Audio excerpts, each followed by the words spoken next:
Part 30. I really didn't want to be a warm man when I was reborn. Author, Li Yuanzhe. Chapter 292. Josie glanced at Li Jie while driving. She asked Li Jie to accompany her to the class reunion tonight. Firstly, she wanted to bring him to meet her classmates and friends, and secondly, she wanted to compete with her. When she was in high school, although many people didn't say it, Josie could tell that they all looked down on her. Just because her mother works in a pedicure shop. Even the boys who chased her said they liked her, but in their hearts they despised her. She was not with Zhou Yiyang. After graduation, she went to Hongcheng to go to school. Many classmates expressed regret on the surface and said it was a pity that they were not together, but secretly laughed at her and thought that he was not worthy of Zhou Yiyang. She brought Li Jie here to tell them that it wasn't that she, Josie, couldn't accompany Zhou Yiyang, but that she deserved better. At the party just now, Josie could tell that Li Jie was deliberately helping her to hold up the scene. Otherwise, he wouldn't be able to show off to others based on his personality.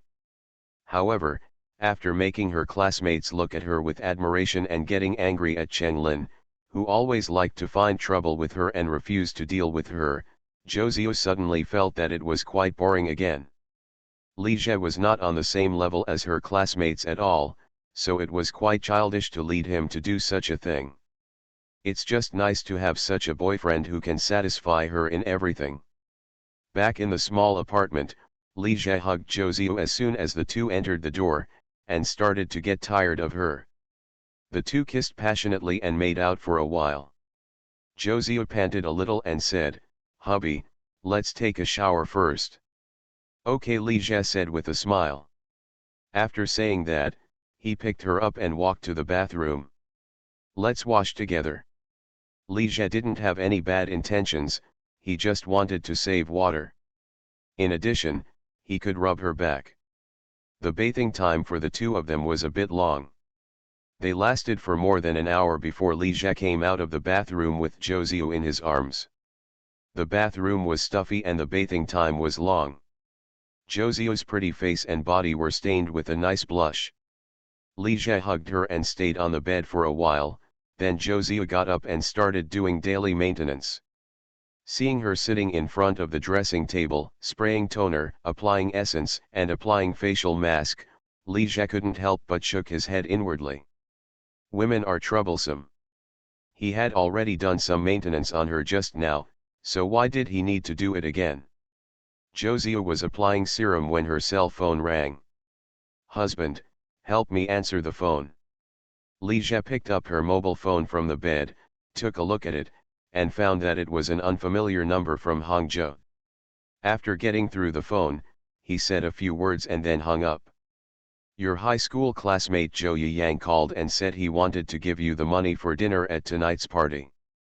I refused for you." After hearing this, Josie said softly, "Yeah. Husband, I didn't give him my mobile phone number. He probably asked for it because of Xiao Yuan." "Okay, you don't need to explain. I still can't trust you." Li Jie walked to Josie with a smile and hugged her from behind. In a rather high-end decorated bedroom, Zhou Yiyang was holding the hung-up mobile phone, somewhat lost in thought. The boy named Li Jie answered Xiao's cell phone. The two of them were in the same room together in the middle of the night, and there was no need to guess what would happen. Although he understood that after she had a boyfriend, she was someone else's, but when he really faced this moment, he still felt indescribably uncomfortable. At this time, the bedroom door was pushed open, and Zhou's mother walked in with a cup of hot milk. "Xiao Yang, what are you thinking about?" Zhou Yiyang came back to his senses and glanced at his mother. "Mom, why didn't you knock on the door when you entered the house?" Mother Zhou said disapprovingly, "Why should I knock on the door when I enter your house? Is there anything else I can't see?" "Mom, I also have privacy." "What privacy do you have in front of me?" "Okay, drink the milk quickly." Zhou Yiyang sighed in his heart and took the milk. Mother Zhou glanced at her son and asked, You and Xiaolin had a fight today. When Zhou Yiyang heard this, he frowned. Why did Chen Lin complain to his mother again? He and Chen Lin had only been together for 2 or 3 months, but he couldn't stand her anymore. He lost his temper at every turn and liked to complain to his mother. There was no comparison with the gentle, considerate Xiao. Zhou's mother continued, I heard from Xiaolin that the quarrel between you two was because of that Zhou Ziyu. How many times have I told you, stop thinking about her and get along well with Xiaolin, why are you disobedient? Zhou Yiyang, who had been frustrated for a day after listening to his mother's endless lectures, could no longer control his anger and said, That's enough, Mom, stop talking. Mother Zhou was stunned by her son's roar. If you hadn't interfered, Xiao and I would have been together long ago. Zhou Yiyang stared at his mother, his eyes turning red. Zhou's mother came back to her senses and said angrily, I did this for your own good. That Zhou Ziyu's mother is a crooked woman who works in the foot washing room. A daughter raised by such a person cannot be decent. Bang, Zhou Yiyang hammered the table hard. Mother Zhou was startled, Xiao Yang, what are you doing, are you rebelling? Mom, please get out. Zhou Yiyang's voice was cold. Seeing that his mother was not moving, he opened the door and half pushed her out. Mom, it's your business if you like Chen Lin. I won't serve her anymore. What, you want to break up with Xiaolin? Zhou's mother became anxious upon hearing this. Zhou Yiyang didn't answer her and slammed the door shut. Zhou's mother looked at the closed door, her face turned ugly. Zhou Ziyu finished her maintenance and stayed on the bed with Li Jie to watch a movie. I watched a horror movie called Dead Silence. Li Jie found that watching horror movies with Zhou Ziyu didn't give him any sense of accomplishment. Because she was not afraid, unlike Xiao Qiao who was startled and hid in his arms. Although it was bad for Xiao Qiao to grab his arm when she was scared, her dependent look satisfied the man's desire for protection. Wouldn't his little lover pretend to be scared and hide in his arms? Li Jie was watching the movie and eating the fruit fed by Zhou Ziyu. I have to say that Dead Silence filmed by James Wan is indeed a very classic suspense thriller and horror film. The horror atmosphere is created very well, especially when you watch it with the lights off at night, it is very exciting. Husband Zhou Ziyu called softly. Li Jie subconsciously looked at her and saw a dark face in the dim environment. After being stunned for a moment, he reached out and pulled off the mask on Zhou Ziyu's face, revealing his fair and delicate face. Don't wear this thing at night. He was not frightened by the movie, but he was frightened by her. Zhou Ziyu chuckled lightly and said, Yeah. Husband, look at my hands. What's wrong? Li Jie took her slender, white, boneless little hand and played with it carefully. It feels so good on little hands. Husband, don't you think there's something wrong with my hands? What are the disadvantages? When Li Jie heard this, he immediately realized that his little lover wanted the ring. But to be honest, after Zhou Ziyu got together with him, he gave her a bank card, a house and a car, but he never gave her a ring. Ziyu, what kind of ring do you like? Husband, I like everything you give me. Zhou Ziyu glanced at him and said softly. Okay, I will take you to buy a ring tomorrow, Li Jie said with a smile. Since his little lover said that she would like whatever he gave her, he would give her a gold ring as well. The next morning, after eating the breakfast carefully prepared by Zhou Ziyu, the two went out together. After getting into the Porsche Boxster S, Li Jie accompanied her to the mall to buy a ring. Zhou Ziyu drove to the bustling commercial street. Li Jie and Zhou Ziyu walked into a large shopping mall and came to the gold jewelry counter. The young shopping guide's eyes lit up when she saw Zhou Ziyu, and she greeted warmly, I wonder what jewelry you, sir, would like to buy. I can recommend one for you too. Let's take a look at the rings. Zhou Ziyu's eyes wandered over the various rings on the counter. What kind of rings do you two want to buy, a couple's ring or a wedding ring? Hearing the shopping guide ask this, Zhou Ziyu subconsciously looked at Li Jie. Li Jie said to the shopping guide, couple's ring. Upon hearing this, the shopping guide took out a pair of diamond rings from the counter and said, "This couple's diamond ring is the most fashionable new model this year." Before the other party could finish speaking, Li Jie shook his head slightly and said, "I don't want the diamond ring." As he spoke, he pointed to a pair of gold rings on the counter and said, "Bring that ring to me." The shopping guide girl took out the ring and handed it to Li Jie and said, "Sir, I think diamond rings are more suitable for young couples like you. They are fashionable and beautiful. Why don't you think about it?" Li Jie took the ring, glanced at the other person, smiled and joked, "I don't want you to think, I want me to feel. I still prefer gold." Although the shopping guide lady couldn't get Li Jie's idea, she was speechless after hearing what he said.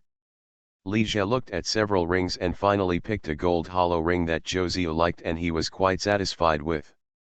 He picked up the ring and helped her put it on the middle finger of her left hand. "Very beautiful." Zhou looked at the ring on her hand, smiled and said, "It's very beautiful." But she was thinking in her heart that Xiao Qiao's ring was worn on her ring finger. "Why don't you buy the rings that you tried on? You can wear them interchangeably," Li Jie said with a smile. Zhou shook her head lightly and said, "No, one ring is enough." She hoped that one day, Li Jie could help her wear the ring from her middle finger to her ring finger. "Then I'll buy you some other jewelry." Li Jie then picked out more than a dozen other gold accessories for Zhou, including bracelets, necklaces, transfer beads, etc. Seeing that Li Jie and Zhou had bought so much gold jewelry, the smile on the sales lady's face became extremely bright. Although the commission on gold was not as high as that on jewelry, they couldn't bear to buy so much. After buying jewelry, Li Jie and Zhou walked out of the mall together and started shopping on the commercial street. "Let's buy something and go see Auntie," Li Jie said to Zhou. Now that he is in Hangzhou, he, the son-in-law, wants to see his mother-in-law. Li Jie increasingly felt that celebrating the holidays was a troublesome thing. "My girlfriend can't come with me, and my husband-in-law and mother-in-law can't come with me." Zhou nodded and said, "Then don't buy too expensive gifts, just buy something simple." "Okay, let's buy a bag for Auntie." In fact, even if Li Jie didn't buy anything and just came to the door, his mother-in-law wouldn't have any objection. This is the reality. Many people will look down on them even if they have money and have nothing to do with them. The two went shopping and chose a bag for Zhou that cost more than 3,000 yuan. In the eyes of Li Jie and Zhou, this is a relatively ordinary gift. After buying the gifts, she came out of the brand store and passed by a wedding dress shop. Zhou stopped and looked at the white tube-top wedding dress on the model in the window. The shopping guide in the wedding dress shop came out and said with a smile, "Beauty, if you like this wedding dress, you can come in and try it on. This is the most exquisite wedding dress in our store. It will definitely look great on you who is so beautiful." After listening to the shopping guide lady's words, Zhou looked at Li Jie questioningly, with expectations in her eyes. Li Jie looked at the wedding dress in the window and found that it was indeed beautiful. No wonder she was attracted to it. However, first he was buying a ring and then looking at a wedding dress. Why did he feel that his little lover was trying to trick him again? "If you like it, go in and try it. If it suits you, we will buy it.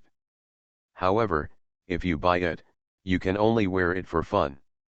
After a pause, he continued, "In a few years, when we get married, this wedding dress will be out of date." When she heard Li Jie say that the wedding dress could be worn for fun after buying it, Zhou's eyes flashed with a trace of disappointment. Then, he changed the subject and mentioned marriage. In an instant, she couldn't control her emotions from disappointment to surprise, and she couldn't help but show a look of surprise on her face. All the changes in Zhou's expression fell into the eyes of Li Jie, who was deliberately observing her. What Zhang Wuji said is really a wise saying. The more beautiful a woman is, the more likely she is to lie. That you would be satisfied just having a place for me in your heart, and that you would rather be your lover without fighting for it, are all lies. Within half a year, his little lover couldn't wait to take over. The two walked into the wedding dress store, and Josiah followed the shopping guide to try on wedding dresses. Li Jie walked around the store and looked at the various wedding dresses. The wedding dresses are all very beautiful, but he still prefers Chinese weddings to Western weddings. I think girls look the most beautiful when they wear phoenix crowns and harems. Especially Xiaoqiao, she would look particularly good in long hanfu. Apart from anything else, her chest is so flat that she is very suitable for wearing hanfu. What if Xiaoqiao knew that the scumbag, no, it was Li Jie who praised her so much and wanted to bite him? Or do you want to bite him? Just when Li Jie was thinking wildly, Josiah had already changed into her wedding dress and walked out of the fitting room. "Husband," she called him softly. When Li Jie heard Josiah's voice, he turned around and watched her walking slowly in a white wedding dress, and couldn't help but be stunned for a moment. This tube-top wedding dress perfectly highlighted her good figure, revealing her delicate shoulders and delicate collarbones. The wide skirt and waist-fitting design show off the sexy curves of the waist. The lace pattern wraps around the gauze skirt, making it hazy and dreamy, full of fairy spirit, and the whole person looks stunningly beautiful. I really didn't want to be a warm man when I was reborn. Author, Li Yuanjie. Chapter 293. Seeing Li Jie stunned, Josiah couldn't help but chuckle. "Hubby, do I look good?" "Good looking, so beautiful." Li Jie looked at her and praised her. He found that Western-style wedding dresses are also very good, especially for extremely beautiful girls like Josiah, who look even more beautiful after wearing the wedding dress. Li Jie immediately decided to buy the wedding dress and let her wear it in private for him to see. What uniform can compare to a wedding dress?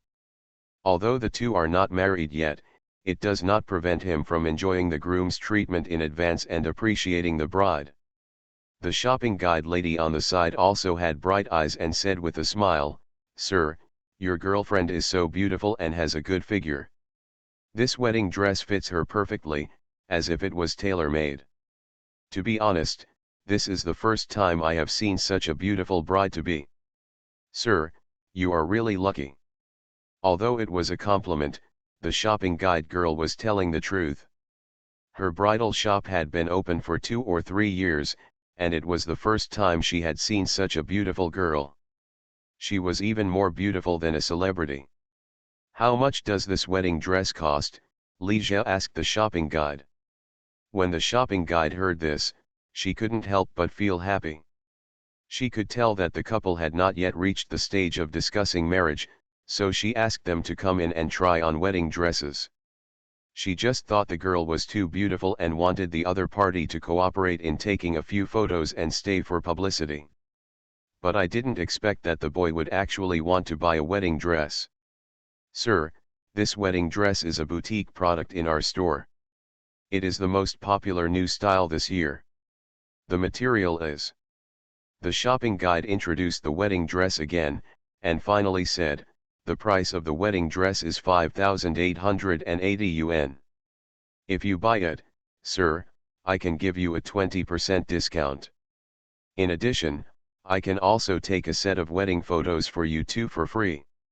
As long as leave some photos in the store to promote us."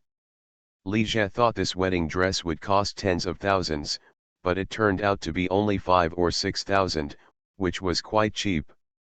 "Are you the owner of this store?" Li Jie asked the shopping guide.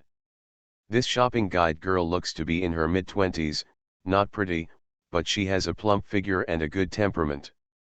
"I am one of the owners of this store," the shopping guide lady, no, it should be the female owner, said with a smile. "We want the wedding dress, but we just want to take pictures," Li Jie said. How could he let others use Josiah's photos for wedding photos that cost thousands of dollars? Especially since this is a wedding photo, how can I show it to others casually? "Sir, please think about it again. Our store hires a professional photographer, and the photos taken are particularly good," the female boss persuaded.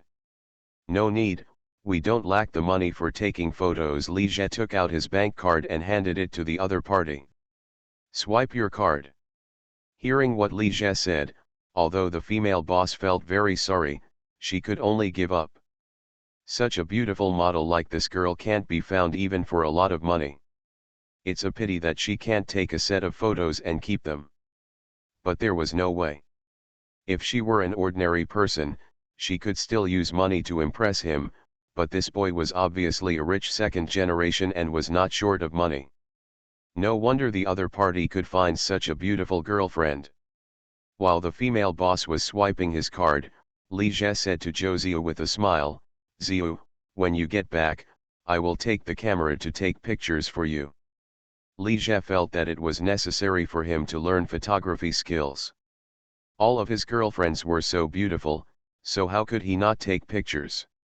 You have to personally help your girlfriends take private photos to feel a sense of accomplishment. After paying with her card, Zhou Ziyu took the wrapped wedding dress from the female boss and was about to leave, but Li Jie stopped her. "Don't worry, Ziyu, just pick a few more items." "Why do you buy so many wedding dresses?" Zhou Ziyu was a little surprised. "The quality of the wedding dress seems not very good. It probably won't last long. We need to buy a few more as spares." Upon hearing this, the female boss explained, "Sir, the wedding dresses in our store are of very good quality. If they are well maintained, they can last a lifetime." Li Jie glanced at her and said, "If you don't understand, don't interrupt." Zhou Ziyu immediately understood what Li Jie meant and gave him an angry look. When the two were intimate, Li Jie liked to tear off her clothes. Many of her clothes were torn by him before she even wore them.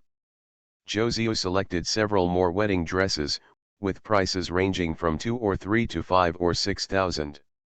After asking the female boss to wrap up the wedding dress and pay with their card, Li Jie and Zhou Ziyu left the wedding dress shop. The female boss enthusiastically sent the two of them to the door, looked at the two figures walking away, and shook her head. She really couldn't understand the thoughts of rich people. They spent more than 20,000 yuan to buy 5 or 6 wedding dresses, just for fun and fun. After picking up the car from the parking lot, Li Jie accompanied Zhou Ziyu to his mother-in-law's house. Zhou Qing bought her house in Yuhang. Although Yuhang's location is a bit remote, the advantage is that housing prices are cheap. At present, among the 5 main urban areas of Hangzhou, the average price of the most expensive city is 14,000 to 14,500 yuan, while in Yuhang it is only about 6,000 yuan. Zhou Ziyu drove a red Porsche sports car for 40 to 50 minutes and arrived at a new community in Yuhang. After parking the car, she led Li Jie up the stairs in the elevator to a door, then took out the key and opened the door. "Xiao, you're here, Xiaojie, you're here." Zhou Qing was lying on the sofa, crossing her legs and watching TV leisurely. When she saw Li Jie walking in with her daughter, she immediately got up from the sofa. "Xiao, you kid, why didn't you tell me that Xiaojie was coming so that I could be prepared?" she complained about her daughter and came forward with a smile. "Auntie, we are all family members, so there is no need to prepare anything specially," Li Jie said with a smile. "It's true that you are from my family, but Xiaojie, it's a rare time for you to come here. What if I don't treat you well? Sit down quickly and I'll cut the fruit for you." Zhou Qing's face was full of smiles and she greeted her very warmly. Seeing that Zhou Qing only greeted Li Jie and ignored her, Zhou Ziyu sighed softly in her heart. She is a very realistic mother. Now that Li Jie is a billionaire, his treatment is different. "Mom, Li Jie bought you a bag." She handed the shopping bag to Zhou Qing. "Xiaojie, Auntie is very happy to have you here. You don't have to bring anything with you all the time," Zhou Qing said politely, but her hand immediately took the things from her daughter's hand. When she looked at the trademark, she recognized it as an affordable luxury brand, and the smile on her face became even more uncontrollable. Zhou Qing discovered that it would be great to have a daughter, especially a beautiful daughter. She has found a good son-in-law for her, has a house and a car, and there are more and more brand name clothes and bags in the cabinet. She completely forgot that Josiah was helping her pay off the house loan and she was the one who gave her the car. She attributed all the contribution to Liget. "It's just a small gift," Liget said, sitting down on the sofa and looking around. He found that Zhou Qing's house was quite big. The living room was 40 square meters and the decoration was good. It was much better than the house she rented before. "Auntie, this house is nice." Josiah hummed, 140 square meters, 3 bedrooms, and 1 living room. She paused and said, "I didn't expect my mother to be able to come up with 300,000 or 400,000. Josiah and Zhou Qing said that as long as she could afford the down payment, she would really want to buy a house of any size. "I bought this house with 3 bedrooms and 1 living room for more than 5,000 yuan per square meter, with a down payment of 2,300,000 to 40,000 yuan, 70,000 to 80,000 yuan for decoration, and 30,000 to 40,000 yuan for furniture and electrical appliances. Now Josiah has to repay Zhou Qing's mortgage of more than 3,000 yuan every month." "Xiaojie, eat some fruit." Zhou Qing quickly brought a fruit plate from the kitchen with washed and cut fruits into small pieces. Putting down the fruit plate, she said enthusiastically, "Xiaojie, what would you like to drink? There are tea, coffee, and drinks at home." "Auntie, don't bother, I'm not thirsty," Li Jie declined. "You should drink some water even if you're not thirsty. Let me make you some tea." "I bought some new Longjing." Zhou Qing ignored Li Jie's refusal and was busy making tea for him. After making tea, she brought him snacks and circled around him. This mother-in-law is so enthusiastic that it is difficult for Li Jie to adapt. "Auntie, please stop being busy. You are so polite, I won't be able to come back next time." After hearing what Li Jie said, Zhou Qing stopped working and sat down on the sofa to chat with Li Jie and Josiah. After chatting for a while, Zhou Qing got busy again, going shopping and cooking. She went to buy a lot of fresh vegetables, chicken, duck, fish, and seafood and came back, then took Josiah to the kitchen. Li Jie also wanted to help, but Zhou Qing refused and pushed him out of the kitchen. He had no choice but to sit on the sofa, drink tea, eat fruit, and watch TV. Waiting for the mother and daughter to prepare the meal. Why should a son-in-law look at his mother-in-law's face and work when he arrives at his mother-in-law's house? This does not exist in Li Jie. It was his girlfriend and mother-in-law who served him together. The mother and daughter worked in the kitchen for more than an hour, cooking a large table. After placing the dishes on the table, Zhou Qing warmly welcomed Li Jie to the table and brought out a large glass bottle of medicinal wine as if to offer a treasure. In a large 10-liter glass bottle, the wine is soaked with ginseng, Ganoderma lucidum, wolfberry, and many other medicines. "Xiaojie, Auntie has been brewing this medicinal wine for many years. The formula is an ancestral tonic recipe that I got from a good sister I met when I was working. It is very effective. You work so hard, drink a little of this medicinal wine to replenish your body." Josiah looked at the medicinal wine and couldn't help but said, "Mom, you have stored this medicinal wine for many years. Can you still drink it? Don't drink medicinal wine indiscriminately." She had seen this bottle of medicated wine at home when she was in her 3rd year of junior high school and when she and Zhou Qing first came to Hangzhou. It must have been 4 or 5 years ago. After hearing what her daughter said, Zhou Qing said a little unhappily, "Xiao, what do you know? The longer the medicinal wine is soaked, the more nourishing it becomes. I have been soaking this wine for 6 years. It is so nourishing that I would not part with it. Give people something to drink. This is Xiaojie. My son-in-law came and I took it out." When Josiah heard that the wine was 6 years old, he didn't dare to let Li Jie drink it. "Husband, don't listen to my mother, you can't drink this wine." "It's okay, I'll just drink a little. How can I refuse Auntie's kindness? I also believe that Auntie won't harm me." Hearing that this medicinal wine had been brewed for 6 years, Li Jie felt a little guilty in his heart, but his mother-in-law couldn't deny it at all. He just drank a little bit, should he be fine? Xiaojia understands the truth, how could I harm my son-in-law? Zhou Qing was extremely happy when she heard that Li Jie trusted her so much. The more she looked at Li Jie, the more satisfied she became. He was already a billionaire, but he still had no heirs at all and still respected her so much. It was really rare. The medicinal wine was sealed, and Zhou Qing took some effort to open it. The medicinal wine was poured into the cup, and the color was dark red and beautiful. Li Jie picked up the cup and drank some. After tasting it, he found that the medicinal wine was not too strong and tasted okay. "Husband, you'd better drink less," Zhou Ziyu said a little worriedly. Zhou Qing also reminded, "Xiaojia, don't drink too much of this medicinal wine, just drink a small cup. If you drink too much and overdo it, it will hurt your body."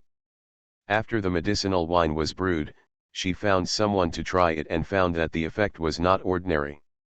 Li Jie drank too much and it would hurt his body. Zhou Qing was also afraid that her daughter would not be able to bear it. Young people are already in good health, but after drinking this medicinal wine.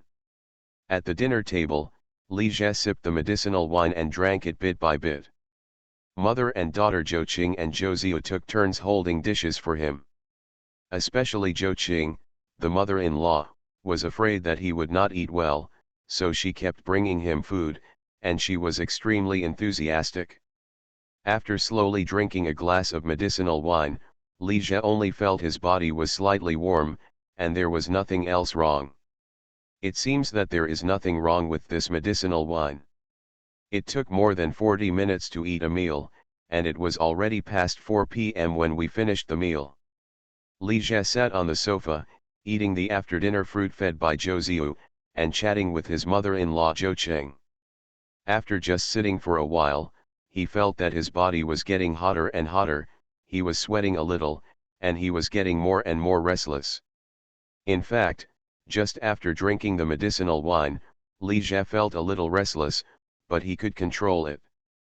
But now he can't control it. Unexpectedly, this medicinal wine is not only effective, but also a bit strong. "Auntie, it's getting late, so Ziyu and I will go back first." While talking to Zhou Qing, Li Jie held Zhou Ziyu's hand and caressed her covertly. Just this kind of superficial taste made him feel more and more angry. Zhou Qing noticed Li Jie's abnormality, and an inexplicable smile flashed across his face. "Xiaojia, you and Xiao don't leave tonight, just stay here. When the house was being renovated, I specially reserved a room for you and Xiao to live in when you two come over. Come on, I'll show you the room." Li Jie and Zhou Ziyu came to the second bedroom under the guidance of Zhou Qing. "Xiaojia, Xiao, how are you two looking at the layout of this room?" Zhou Qing said to Li Jie and Zhou Ziyu with a smile. Li Jie looked around and found that the room was about 20 square meters and was decorated, like a wedding room. The four-piece set on the big bed is all red, and the quilt and pillows are embroidered with dragon and phoenix patterns. In addition, the gauze curtain above the bed and some fabrics in the room are also red, making the decoration particularly festive. The thought suddenly flashed through his mind that there was only one bride missing in this room. Coincidentally, there happened to be a wedding dress in the car downstairs. Li Jie glanced at Zhou Ziyu, she should have gone with him, her face was reddish, and her eyes were full of affection. "Xiaojia, Xiao, what do you think of the layout? Are you satisfied?" Zhou Qing asked with a smile. "The room is very good. Auntie, you took the trouble." Li Jie smiled and nodded. "As long as you like it. Xiaojia, please rest for a while." After finishing speaking, Zhou Qing said to her daughter, "Xiao, take a rest with Xiaojia for a while." "Rest with you? How to accompany?" Li Jie and Zhou Ziyu looked at each other. He was encouraged by his mother-in-law to bully his girlfriend, and no one else was treated like him. Zhou Ziyu was a little embarrassed. Her mother was too out of place to say such explicit words. "Okay, you guys have a good rest," Zhou Qing said, looking at the two of them with a smile, her eyes full of meaning, and then opened the door and went out. You are listening to Novels at Bless Up channel. Wish you happiness and luck. Please subscribe to receive new novels. How do you feel about this novel? Please like and leave a comment. I really didn't want to be a warm man when I was reborn. Author, Li Yuanjie. Chapter 294. After Zhou Qing left, Li Jie looked at Zhou Ziyu's charming face, her graceful body wrapped in a light blue dress, her exposed white and delicate skin, and her slender legs. The uneasy restlessness in his heart became more and more intense. The ground is obvious. Why is his little lover so beautiful? It made him want to bully her. If a man has a wrong idea, he will think that a girl is particularly beautiful. Li Jie reached out and pulled Zhou Ziyu into his arms, hugging her tightly. Zhou Ziyu felt Li Jie's hot breath hitting her erect neck, itching. She couldn't help but feel something strange in her heart, and she hugged him tightly. Just now in the living room, she noticed something strange about Li Jie. Is there really anything wrong with the medicinal wine? Holding Zhou Ziyu's frail and delicate body and smelling her delicious perfume, Li Jie had only one thought left in his mind. But he still tried his best to restrain himself with great perseverance, whispered something in Zhou Ziyu's ear, and then let her go. Zhou Ziyu bit her lip, glanced at Li Jie coquettishly, then turned around and opened the door, ready to go out. However, as soon as the door opened, Zhou Qing rushed in. Apparently she had been listening at the door.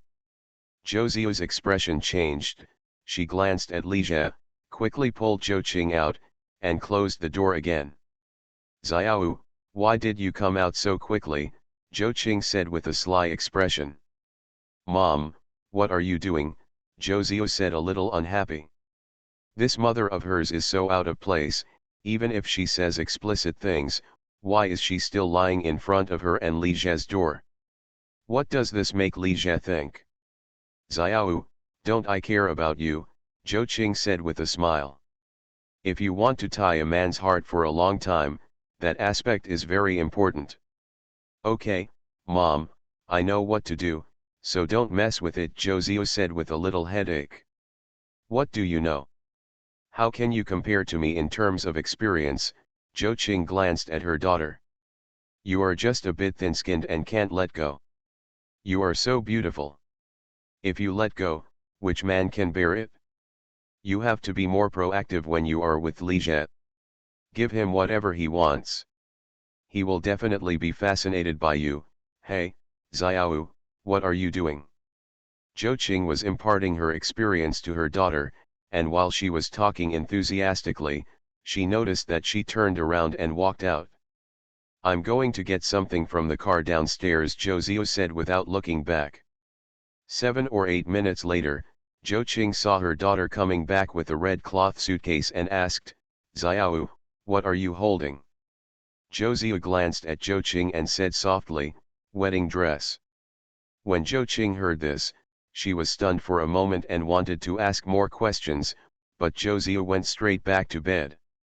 Looking at the door of the second bedroom, Zhou Qing had a smile on her face. Originally, she was worried that the young couple had no interest in it, but it seemed that young people still knew how to play.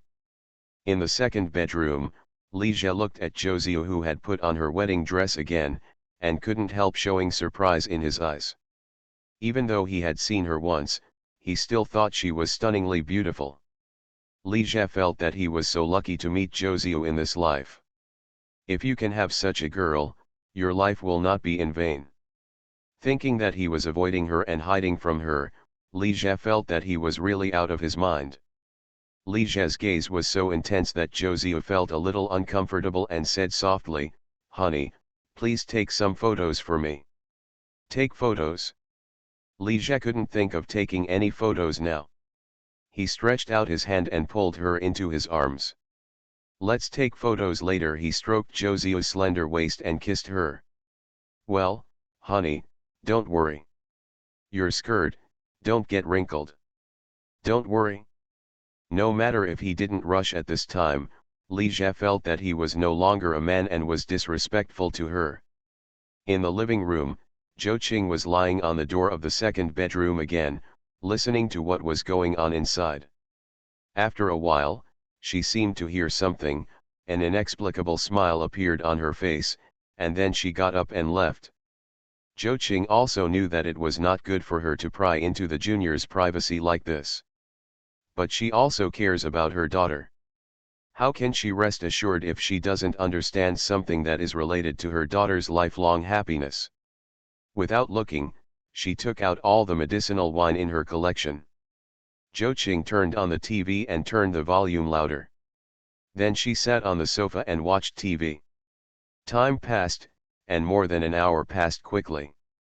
Zhou Qing glanced at the clock on the wall and found that it was almost 6 p.m., so she thought about making some more nourishing soup to nourish her good son-in-law, Li Jie. She turned off the TV and got up to go to the kitchen. Suddenly, she stopped and listened carefully. Why is there still movement? Zhou Qing was a little worried about her daughter. In the second bedroom, the beautiful wedding dress became crumpled and was thrown to the floor. It's a pity that this wedding dress costing RMB 5,000 or RMB 6,000 was scrapped after being worn only once. Li Jie hugged his exhausted little lover on the big bed with a relaxed and contented smile on his face. Tsuyu. Zhou weakly said yet. She was tricked by her own mother and almost bullied to death by Li Jie. There was definitely something wrong with the medicinal wine her mother gave Li Jie. Ask Auntie, what is the recipe for the medicinal wine? Li Jie found that the medicinal wine was really good. It had a long-lasting effect and had no side effects. After an hour or two of drunkenness passed, he felt no physical discomfort. Instead, he felt refreshed and indescribably comfortable. Li Jie drank this time and became addicted. However, the 10 liters of medicinal wine in the glass bottle, after excluding the medicinal materials inside, is still wasted, and there is only 5 or 6 liters of medicinal wine left, which is not enough to drink for a long time. So I still have to get the recipe and make more medicinal wine. When Zhou heard Li Jie mention the medicinal wine, her heart tightened. Husband, you'd better drink less of that medicinal wine. She was really scared. Okay, I understand, don't worry. Li Jie gently stroked her delicate and white back and said with a smile. Drink less? That is impossible. He bullied her once and couldn't stop. There is no other way, he can only make his little lover more tired in the future. If he wants to blame her, he can only blame her for being too beautiful. What a pity, Zhou suddenly said softly. What's a pity? Li Jie didn't understand. I mean that wedding dress is a shame. Zhou really liked that wedding dress. She stopped at the display window during the day, half acting, half really attracted by the wedding dress. It's a pity that such a beautiful wedding dress was only worn once, and it was ruined by Li Jie before she even had time to take a photo. Tsuyu, if you like that wedding dress, we can buy another one. There should be the same style. Li Jie paused and glanced at her with a smile. I also want to see you wearing that wedding dress again. He really liked that wedding dress too. Zhou, who was extremely tired, fell asleep unknowingly after chatting with Li Jie for a few words. When she woke up again, she found the room dark. Zhou reached out and touched the other side of the bed. It was empty. Li Jie was no longer there. She got up and got out of bed and opened the curtains, and found that there was plenty of light outside, and it was obviously very late. Zhou left the room and came to the living room. He saw Li Jie sitting on the sofa and drinking a bowl of soup. Zhou Qing was sitting aside chatting with him, with a smile on her face. You're up. Li Jie smiled and stretched out his hand to wave her over to sit down. Zhou walked to Li Jie and was hugged by him as soon as he sat down. Zhou Qing looked at her daughter, her eyes falling on her white and delicate neck and delicate collarbone. A smile appeared in her eyes, and then she looked at Li Jie with a smile. Zhou was confused by her look, and subconsciously touched her neck, and suddenly realized what she was laughing at. There are many red spots on my neck and collarbone. There are a lot of mosquitoes now. Noticing Zhou Qing's gaze, Li Jie explained in a subtle way. Well, there are more mosquitoes in July. Zhou Qing smiled and nodded, as if she really believed it. I'll order some mosquito coils for your room later. After saying that, she looked at her daughter again and said, it's because Xiao's skin is so tender that mosquitoes only bite her. Zhou Qing's words were a pun. After hearing this, Li Jie coughed twice in embarrassment, and Zhou Ziyu's pretty face turned a little red. This mother of hers is so crooked. Zhou Ziyu glanced at the soup bowl Li Jie was holding, changed the subject and said, hubby, what kind of soup are you drinking? This soup looks very rich in color and smells quite fragrant. Auntie said it's chicken soup, Li Jie said while drinking the soup. Tsuyu, you can have a bowl too. Zhou Qing said with a smile, this is the old hen soup I specially stewed for Xiaojie. There are also a lot of nourishing herbs in it. It's very nourishing. Xiao, I'll serve you a bowl too. Still make up for it? When Zhou Ziyu heard this, his expression changed slightly. Doesn't her mother still think she has been cheated enough? Li Jie stayed at his mother-in-law's house for one night. The next day, on the morning of the 21st, Li Jie drove the Porsche Boxster S and drove Zhou Ziyu back to Shanghai. Why was Li Jie driving? Because Li Jie couldn't sleep after drinking nourishing soup last night, he asked Zhou Ziyu to teach him yoga. As a result, the two of them did yoga for most of the night. Zhou Ziyu was very tired after helping Li Jie correct and fix his yoga postures. She slept until after 9 o'clock. When she got up, she was still a little weak, so she had no choice but to let Li Jie drive. In addition, Zhou Qing also traveled with the two of them. She was invited by Li Jie to visit the Shanghai Stock Exchange. Zhou Qing drove the Volvo C30 given to her by Zhou Ziyu and followed behind the Porsche Boxster S.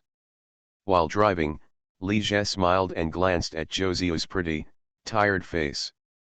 He became more and more curious about this little lover. Tsuyu, when I get back to Shanghai, I'm going on a business trip abroad. Please go with me. When Zhou Ziyu heard that Li Jie asked her to accompany him on a business trip, he felt happy at first, but then hesitated. What she was happy about was that her mother's unscrupulous idea really worked. After she relaxed a little and took the initiative, Li Jie was a little obsessed and couldn't live without her. What she hesitated about was that if she went on a business trip with Li Jie, she would have to do yoga with him. Doing too much yoga will make you really tired, and she is a little afraid of him. She doesn't want to do yoga anymore and just wants to rest for a few days. Seeing Zhou Ziyu's hesitant expression, Li Jie guessed something and couldn't help but smile. If you don't say anything, I'll take it as your consent. She had to go even if she didn't want to. As a lover, of course she had to fulfill her obligations. After returning to Shanghai, Li Jie first rented a house for his mother-in-law, Zhou Qing, to settle down. The house he bought for Zhou Ziyu, the house on the Bund, and the villa in Shenzhen are still being renovated and have not been completed. After a night's rest, Li Jie and Zhou Ziyu accompanied Zhou Qing to the house on the Bund and the Shenzhen villa the next day. The house on the Bund is a 130 square meter house with 3 bedrooms and 2 living rooms. It has been renovated for a month and most of it has been completed. It will be almost completed early next month. However, even after the decoration is completed, you cannot move in directly.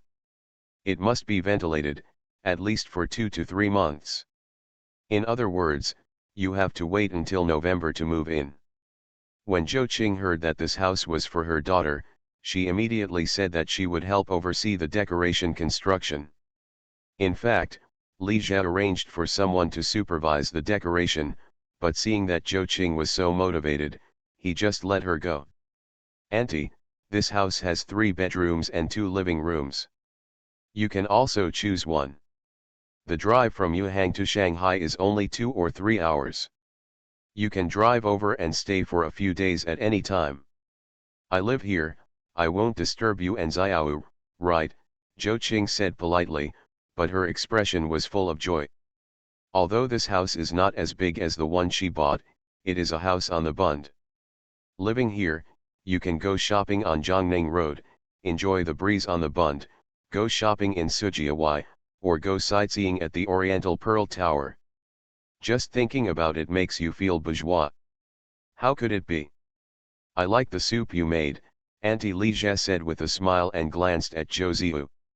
If other mothers-in-law lived together, he would definitely find it inconvenient, but this mother-in-law was different, she was too reasonable.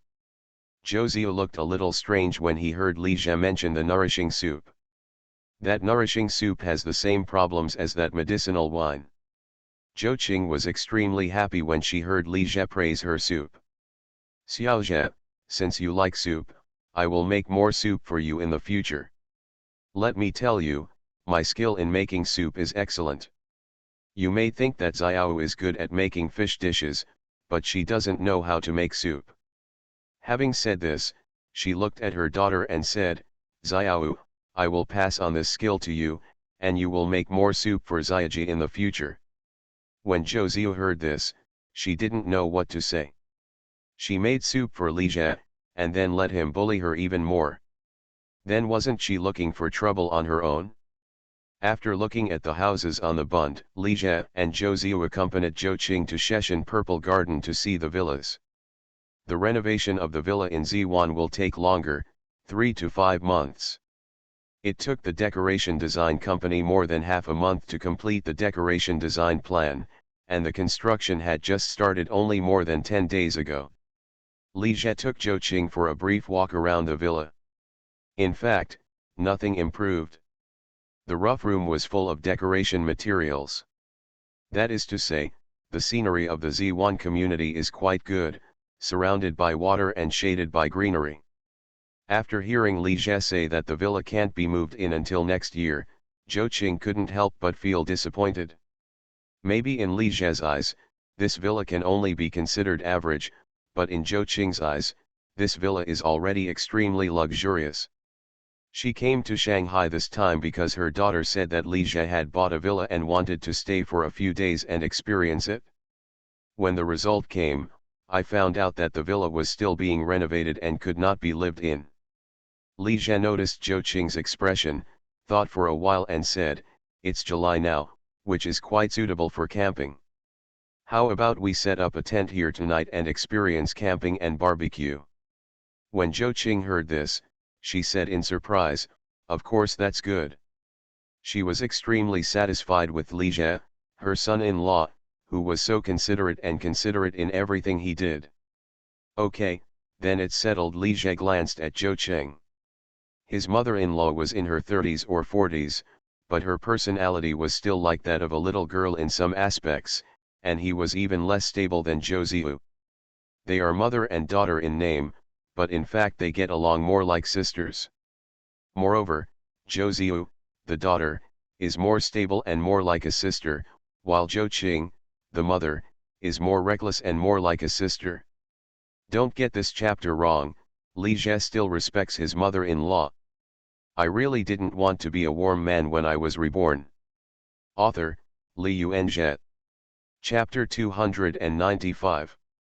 Auntie, it's just the three of us camping. It's not too lively. Do you mind if I call a friend over? Ligia said to Zhou Qing again. Invite another friend over?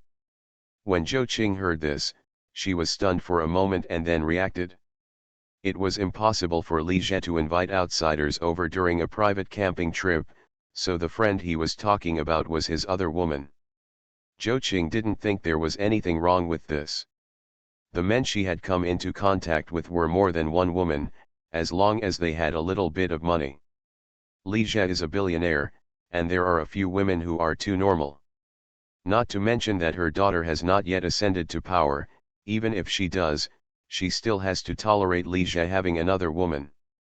What a jealous wife cannot do, she, the mother-in-law, must be generous. Of course I don't mind. The more people there are, the more fun it will be, Zhou Qing said with a smile, while guessing who Ligia would bring over, whether it would be his real girlfriend Xiao Qiao or another girl. That's good. Ligia looked at Zhou Qing. He liked his mother-in-law more and more, she was so reasonable. He was going to call Lu Kaiu over. Her long legs would make her dance while camping, which made him feel happy just thinking about it. Of course, if it were another mother-in-law, Li Jie would not dare to blatantly reveal that he had another girlfriend, but Zhou Qing didn't care. Kaiu has come to my company part-time. She is quite lonely in Shanghai. I want to call her over to have a fun time together, Li Jie explained to Zhou Ziyu again. Zhou Ziyu hummed after hearing this, and then said softly, "Husband, you don't need to explain to me." She said this, but she sighed in her heart. She had discovered a long time ago that Li Jie was worried about Lu Kaiu's long legs, and now it seemed that he finally couldn't help it and took action. Knowing that Li Jie had accepted another girl, it was impossible for Zhou Ziyu to say that she was not jealous or uncomfortable at all. But since she decided to be Li Jie's most caring lover forever, she couldn't restrain him, let alone be jealous or compete for favor. It's easy to do whatever you want when you have money. Li Jie made a call, and someone was responsible for purchasing camping tents, barbecue picnic tools, ingredients, and other items. There is no need for him to do it himself. After looking at the villa, Li Jie asked Zhou Ziyu to continue to accompany Zhou Qing to visit the Sheshan Scenic Area and the National Forest Park for a while he got into the Audi A8L driven by Shen Baishan and returned to the company. After arriving at the company, Li Jiediao went to the president's office. Seeing Li Jie coming, the president's assistant Anya, assistant secretary Wu Nan, and Lu Kaiu, the personal secretary, all stood up. "Hello, Mr. Li. Mr. Li, you are back." They all said hello. Lu Kaiu looked at Li Jie with a look full of surprise. Li Jie waved his hand, motioning for them all to sit down, and then said to Anya, assistant An, "Please call manager Zhao to come over." Upon hearing this, Anya nodded immediately. Li Jie turned to Lu Kaiu and said, "Secretary Lu, come in with me." After that, he returned to the inner office, and Lu Kaiu followed him in. Anya and Wu Nan looked at each other with strange expressions. Apparently they both suspected that Li Jie and Lu Kaiu were having an affair.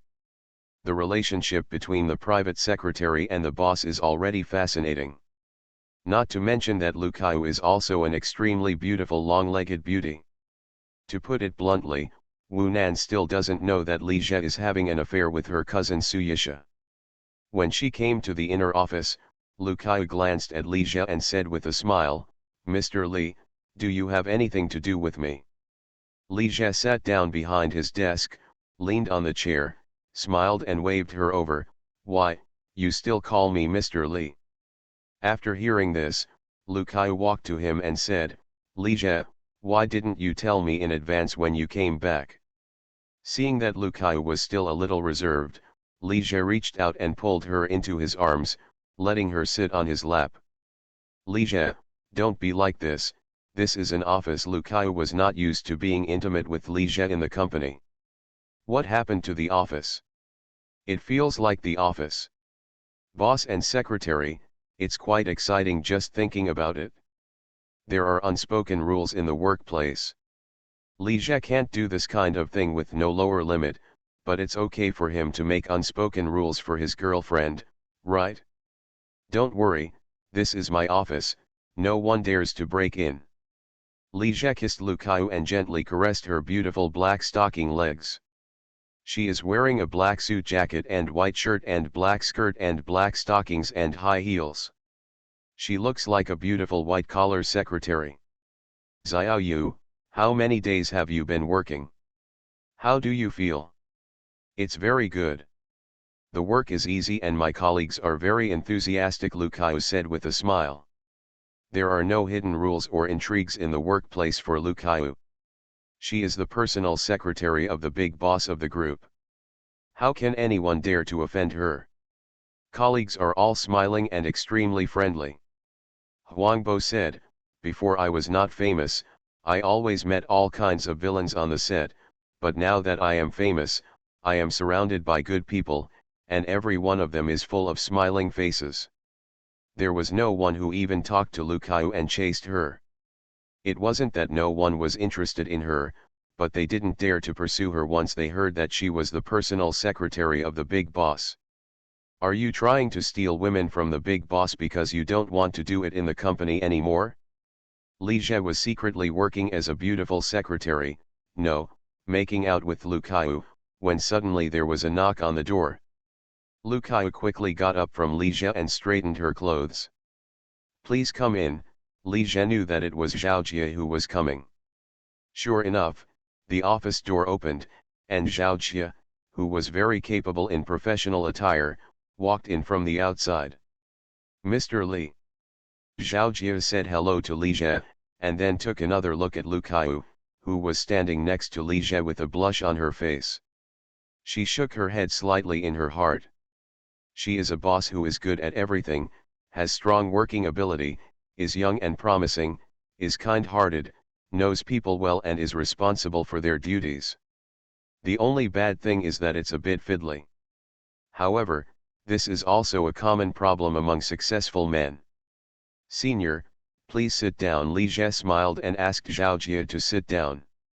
He calls Zhao Jie and manager Zhao in public, but in private he still calls her senior, also to show his closeness.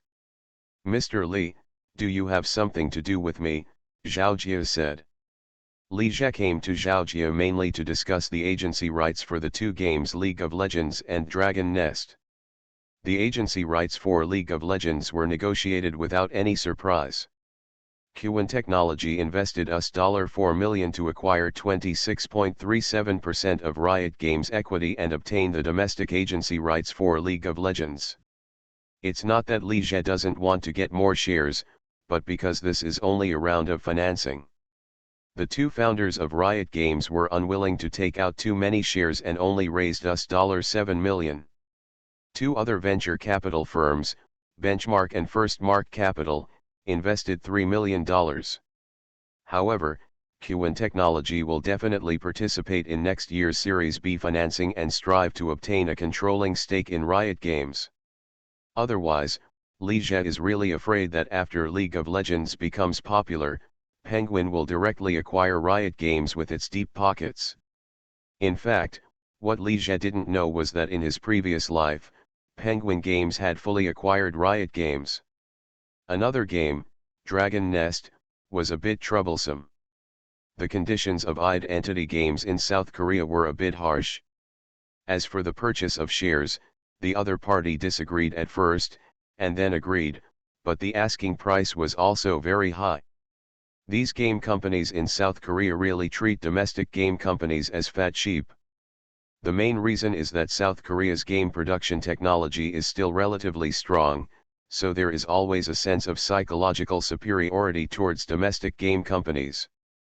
In this regard, Li Jie was going to show off the other party first and then talk about it, but if it didn't work out, just let it go.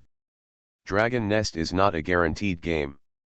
Besides, even if you can't get the agency, you can still learn from it. Penguin Games can learn from other people's games everywhere, but can't Fun One Technology do the same? The worst possible outcome is a lawsuit with the game company in South Korea.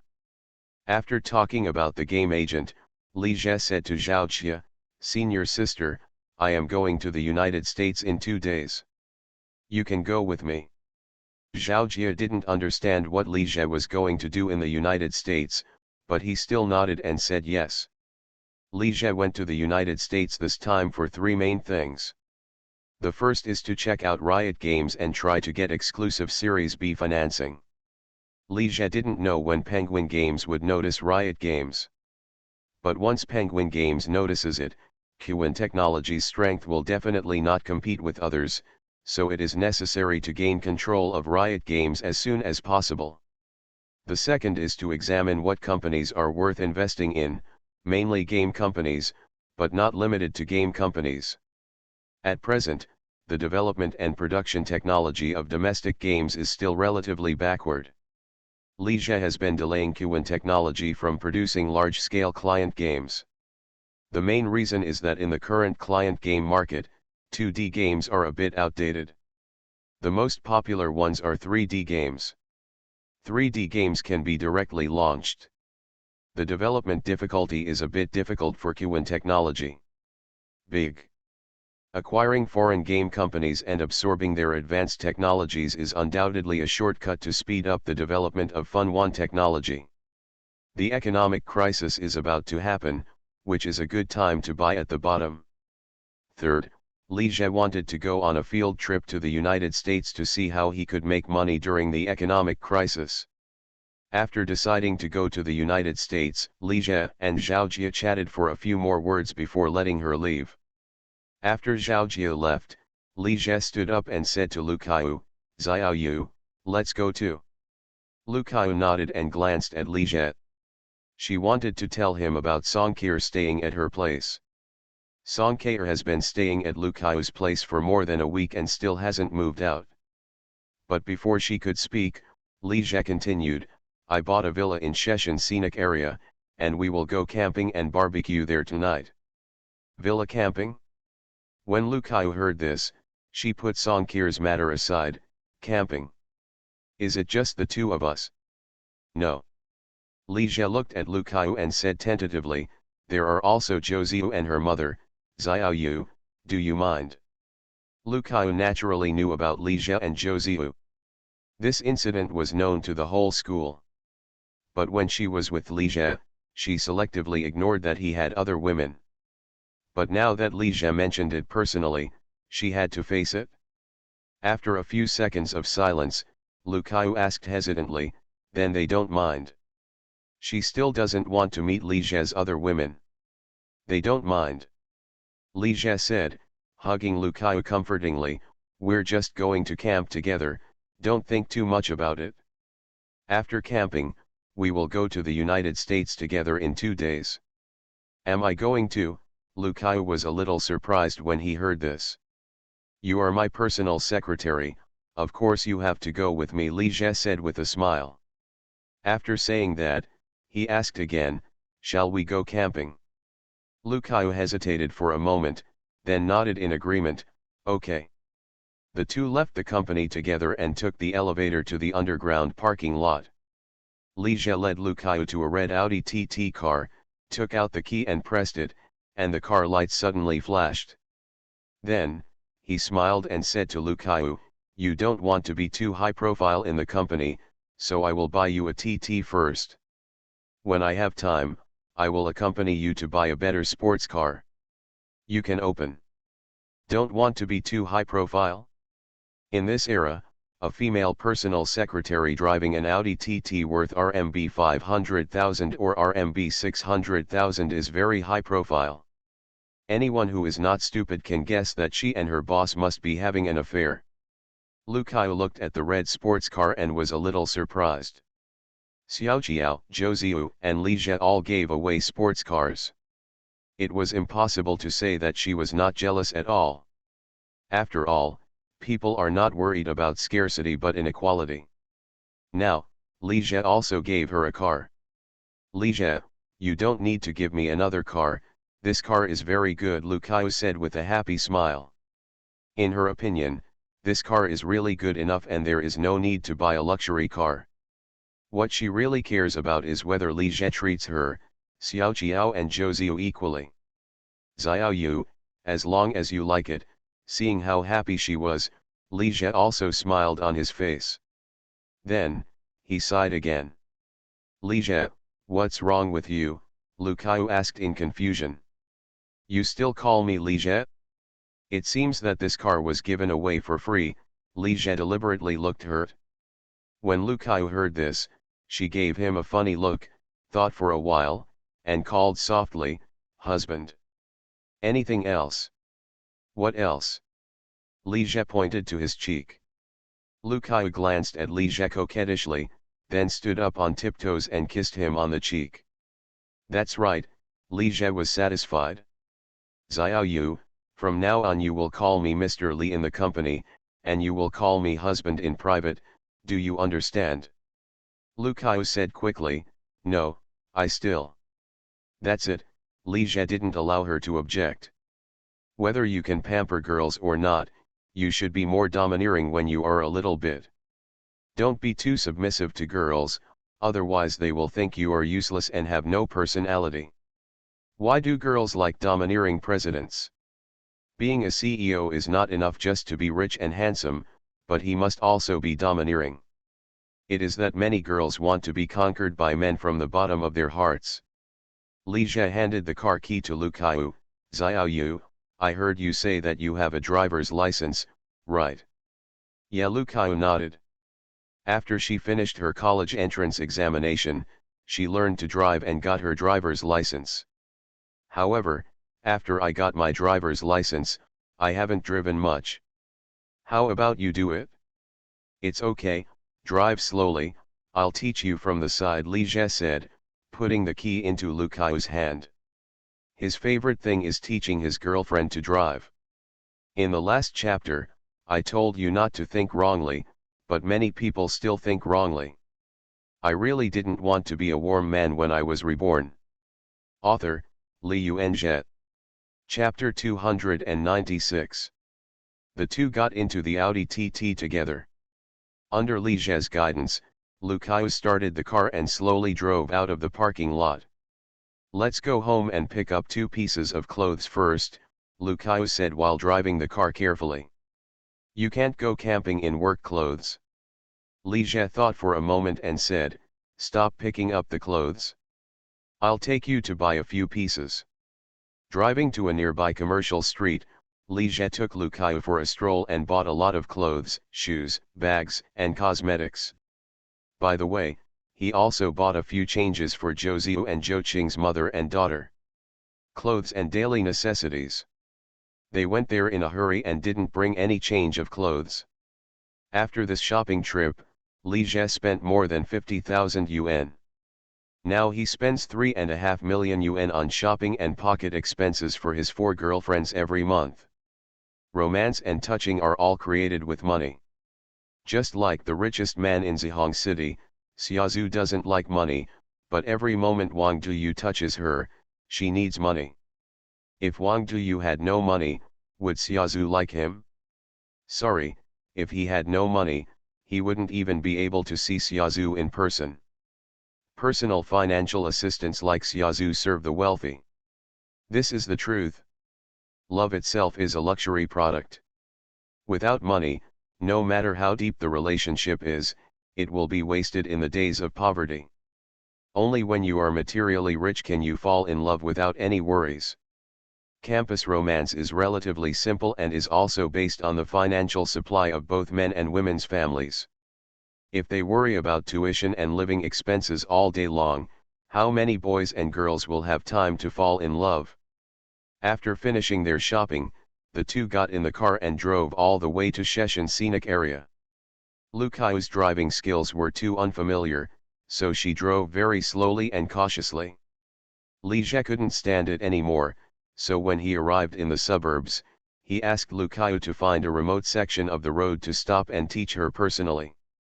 During the teaching process, Li Jie found that the space of this TT was a bit small, and Lu Kaiyu's legs were too long to use.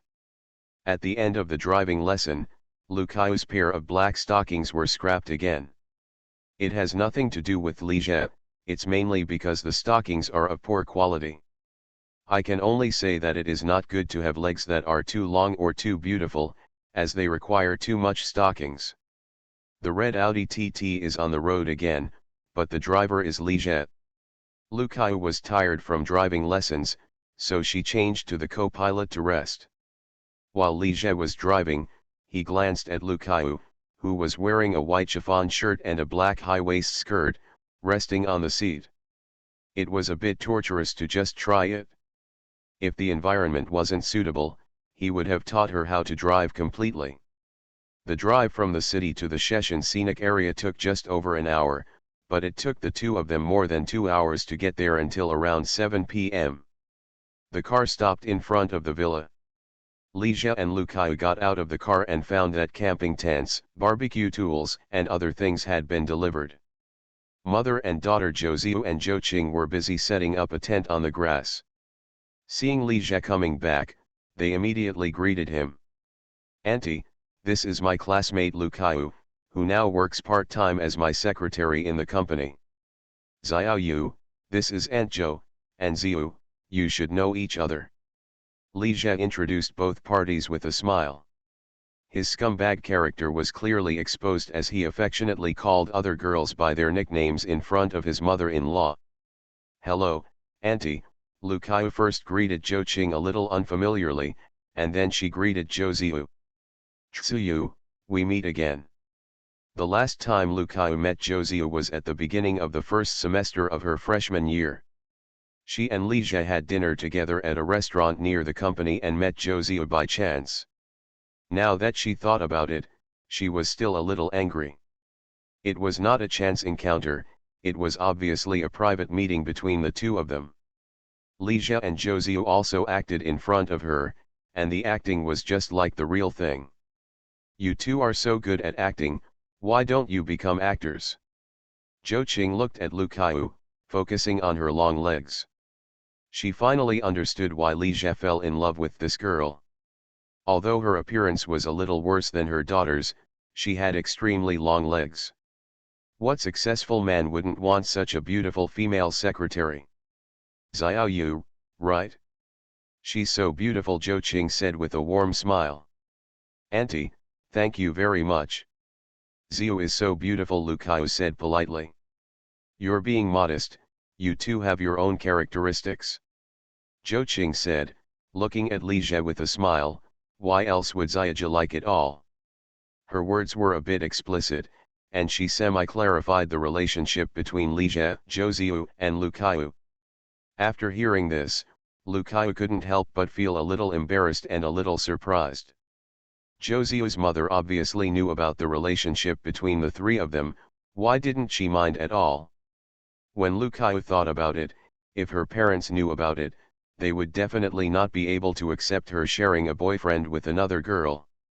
Seeing that Lucayu was a little embarrassed, Zhou Ziyu took the initiative to hold her hand and said with a smile, Xiaoyu, we will be good sisters from now on. This little green tea wants to turn enemies into sisters again. Li Jie felt relieved when he saw that Lucayu, Zhou Ziyu, and Zhou Qing were getting along well with each other. Taking Xiaoxi on a camping trip with his lover and his mother, is this his first job, right? However, not necessarily. There are too many people who have no bottom line. What kind of person keeps more than 100 mistresses and places them in a community? What kind of mother and daughter serve together? Li Jie couldn't do something that had no bottom line at all. No matter what happens, you can't have any evil thoughts towards your mother-in-law, it's too morally wrong. Auntie, you, Ziyu, and Xiaoyu are going to handle the ingredients, and I'm going to set up the tent. The four people began to divide the work. Li Jie went to set up the tent, and Lucayu, Zhou Ziyu, and Zhou Qing went to handle the barbecue ingredients. Li Jie had 3 tents prepared, a single tent for Lucayu, a double tent for Zhou Ziyu, Zhou Qing, and his daughter, and a 3-person tent for himself. Zhou Ziyu and Zhou Qing had already set up a single tent before, and Li Jie only needed to set up the other 2 double and 3-person tents. Li Jie was setting up a tent, while Lucayu, Zhou Ziyu, and Zhou Qing were handling barbecue ingredients on the other side. Zhou Ziyu and Zhou Qing are responsible for washing the meat and vegetables, and then cutting them into small pieces, while Lucayu is responsible for threading the cut meat and vegetables on the skewers. The 3 of them were washing vegetables, handling ingredients, and chatting. It's just that Lucayu is not familiar with Zhou Ziyu and Zhou Qing's mother and daughter, and their identities are a bit awkward, so she talks very little.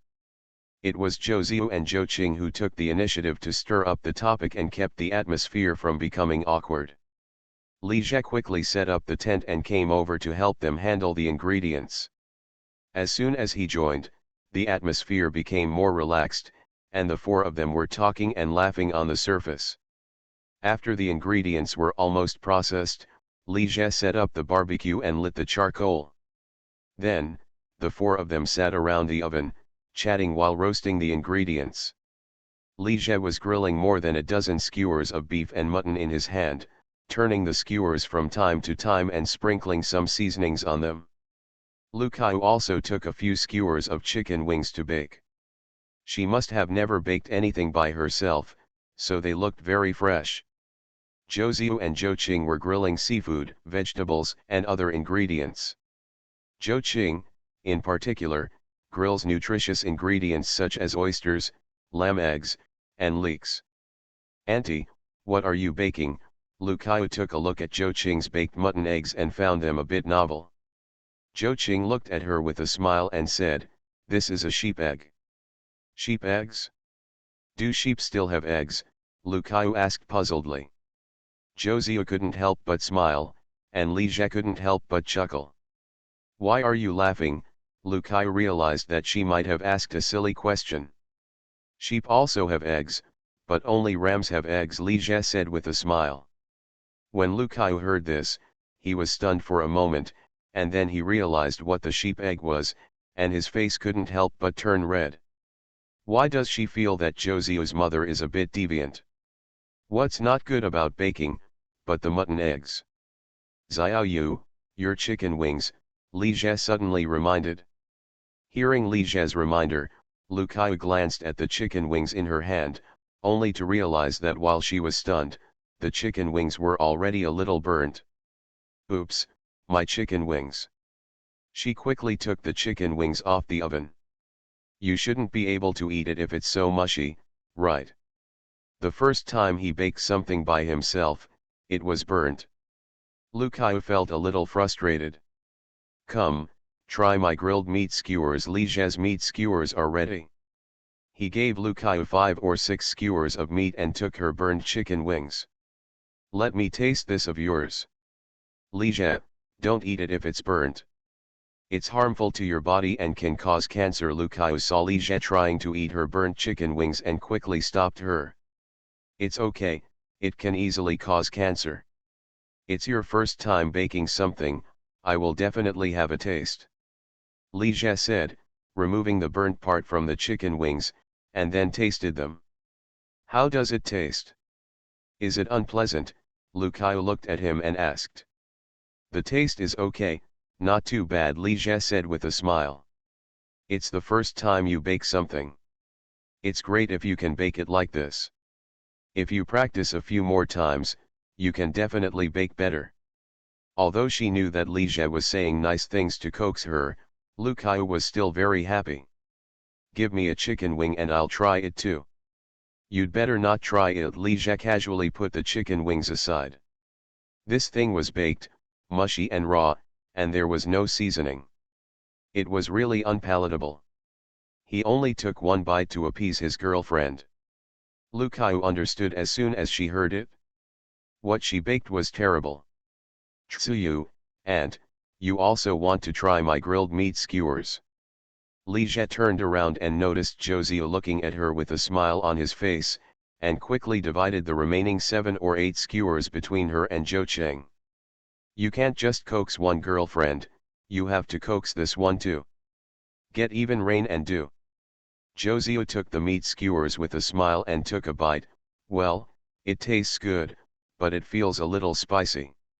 "It tastes just right to me." Lu Kaiu also took a bite and said. What she actually wanted to say was that it wasn't spicy enough. Li Jie opened a can of beer and handed it to Zhou Ziyu. "If you feel spicy, drink some beer." Then, he opened another can for Lu Kaiu and Zhou Qing. "Xiao Jie, try my craftsmanship." Zhou Qing smiled and handed a baked mutton egg to Li Jie. Li Jie didn't really want to eat goat eggs, but seeing the enthusiasm on his mother-in-law's face, he had no choice but to take it. "Thank you, Auntie." Then, Zhou Qing handed him another grilled oyster. "Try this again. Eat some more vegetables." She handed him another roasted leek. Seeing Zhou Qing feeding Li Jie so many nourishing foods, Zhou Ziyu frowned inwardly. Her mother is addicted to cheating her. If Li Jie nourishes her too much, she will suffer again. "No, add that, Lu Kaiu." Zhou Ziyu thought and glanced at Lu Kaiu. The 4 of us were grilling and eating, and soon we were all sweating. The weather is too hot in July, which is still not suitable for barbecue. Li Jie wiped his sweat and found that Lu Kaiu, Zhou Ziyu, and Zhou Qing were all dripping with sweat, so he said, "It's too hot. Let's take a break and bake again." The four of them stayed away from the oven and found a cool place to sit down, enjoying the breeze and chatting. After chatting for a while, Li Jie suggested, "How about each of us perform a talent?" Lu Kaiu smiled and nodded, "Okay." Zhou Ziyu and Zhou Qing also nodded and said yes. "Then who will perform first?" Zhou Qing asked. "Whoever proposes it will perform first." Lu Kaiu looked at Li Jie with a smile. Li Jie smiled and nodded, "Okay, then I'll go first and sing a song, Blue and White Porcelain. Wait a minute," Lu Kaiu stopped him. "You can sing if you want, but you can't sing other people's songs. It must be original." She first became interested in Li Jie because he could write songs. When Zhou Qing heard this, she was a little surprised and said, "Xiao Jie, can you also write songs?" Zhou Ziyu gave a soft hum and said with a smile, "The songs he writes are very nice, no worse than professional ones." "That's really talented," Zhou Qing said in admiration. She heard from her daughter that Li Jie could write novels, but she didn't expect that he could also write songs. With money, good looks, and talent, no wonder he is so popular with girls. "Then I'll sing Paper is Short but Love is Long." Li Jie said. "No way." Lu Kaiu smiled and shook her head. "I've heard this song before." "Then I will sing Confession Balloon." Li Jie thought for a while and said. "I've heard this song before." Zhou Ziyu said with a chuckle. Li Jie glanced at them helplessly. "You two don't let me sing other people's songs, and you don't let me sing songs that I have sung before, but what should I do if I don't have new songs?" He doesn't want to copy songs anymore. He used to copy songs to chase girls, but now he doesn't need to copy songs to chase girls. If there are no new songs, then stop singing and dance instead. "I haven't seen you dance yet," Lu Kaiu said with a smile. "I haven't seen it either." Zhou Ziyu also smiled and expressed curiosity. "Then I'd better sing." Li Jie sighed. "He can't dance. If he did it forcefully, they would probably laugh him to death and become a source of scandal. Don't you two just want me to sing a new song? Then I'll sing one." After finishing speaking, Li Jie thought for a while and then said, "I will sing Old Boy." He doesn't really want to sing a love song. With two girlfriends present, who should he sing a love song to? That's the person I miss and love deeply day and night. Li Jie sings a cappella, and he can't be said to have any singing skills. He can only be considered an amateur, but the emotion contained in his singing is very contagious. After singing the song Old Boy, Zhou Ziyu and Zhou Qing looked obviously touched, and Zhou Qing's eyes even turned red. Lu Kaiu, on the other hand, just thought the song was very nice and was not very touched. The song Old Boy will be more touching to people who have more experience in life. As the saying goes, you don't know what the song means when you first listen to it, but when you listen to it again, you already know the meaning of the song. Lu Kaiu clapped first, followed by Zhou Ziyu and Zhou Qing. "Xiao Jie, you wrote this song so well," Zhou Qing said sincerely.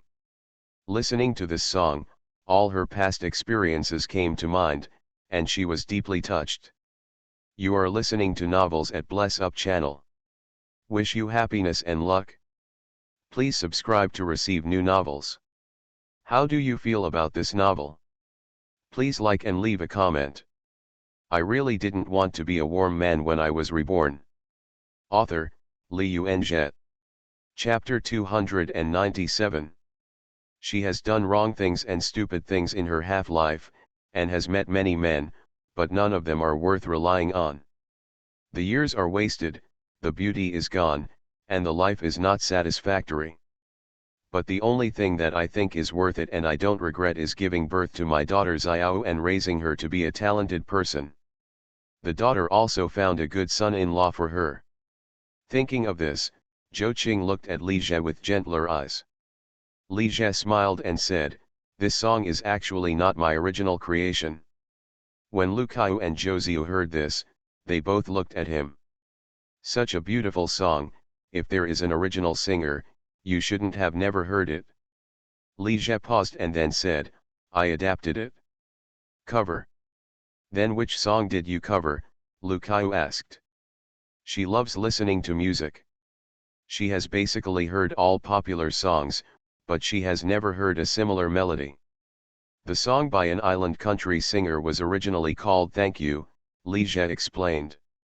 Old Boy is a cover of a Japanese song, but he doesn't know who the singer is. I only know that the singer with the most covers in the island country is probably Miyuki Nakajima. She has been covered in more than 110 songs and is known to have supported most of the Hong Kong and Taiwan music circles in the 1980s and 1990s. Japanese song, Lu Kaiu and Josiah were both a little surprised when they heard it. Li Jie, do you know Japanese? Lu Kaiu couldn't help but ask. No, I just listen to Japanese songs occasionally and thought the melody of the song was good, so I used it. Li Jie's understanding of Japanese is limited to a few words, such as baga. Zhou Qing said with a smile, even if it's a cover, Ziaji, you are amazing. Li Jie listened and smiled but did not answer. It's just a copied song, nothing to praise. He turned to Lu Kaiu and said, Xiao Yu, is it your turn to perform? I'll do it, just me, Lu Kaiu said nonchalantly. She is a member of the art committee in her class, and she has been the backbone of art in the school since she was a child. Performances are commonplace. I also sing a song, The Sun Never Sets by Jolin Tsai. Li Jie shook his head lightly and said with a smile, Xiao Yu, if you can't sing, you have to dance. Of course you can also sing and dance. Why can't you sing? You just asked me to sing an original song, and I agreed. Now it's my turn to make the request. Lu Kaiu noticed that Li Jie was staring at her legs and immediately understood what he was thinking. She smiled at him and said, okay, isn't it just dancing? Lu Kaiu stood up and came to the front, what dance do you want to see? Li Jie didn't expect that he could also order dance. This was a good treatment. Can I order any dance? It's not okay to be immoral, Lu Kaiu said quickly when she noticed something was wrong with Li Jie's eyes. I can dance modern dance, street dance, and a little bit of classical dance. Didn't you just want to sing The Sun Never Sets? Then let's sing and dance. Just dance casually, Li Jie thought for a while and said. Okay, Lu Kaiu nodded with a smile. It was inconvenient to dance in high heels, so she took off her shoes one by one, stood barefoot on the grass, pondered for a while, and then started singing and dancing. The fog in the sky comes carelessly. Lu Kaiu sang and danced at the same time. The dance she danced was probably made up by herself. It looked youthful and energetic, and a little sexy. Especially the kicking and leg caressing movements are the highlight. After dancing to the song The Sun Never Sets, Lu Kaiu was slightly out of breath and sweating a little. Ba, bang, bang, Li Jie clapped first, followed closely by Josiu and Zhou Qing. You dance so well, although Li Jie doesn't know how to dance, he also knows that it is not easy to sing and dance a whole song without going out of tune. With Lu Kaiu's looks and dancing skills, if she were to participate in the women's team audition, she would definitely be in the C position. Xiao Yu, you dance so well, why didn't you apply for a dance school? Lu Kaiu shook her head lightly, I don't want to turn my hobby into a career. That would be too tiring. Originally, I also thought about entering a dance academy, but when I was in high school, my classmates and I practiced dancing for more than half a year in order to participate in a dance competition in the province. We practiced every day until we got tired of practicing. Since then, I really want to go to dance school. Li Jie listened and nodded. Having a girlfriend who can dance will have additional benefits.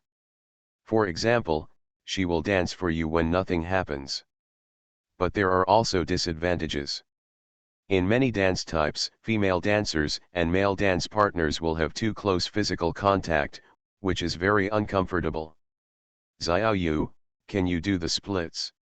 Of course you can, this is a basic skill.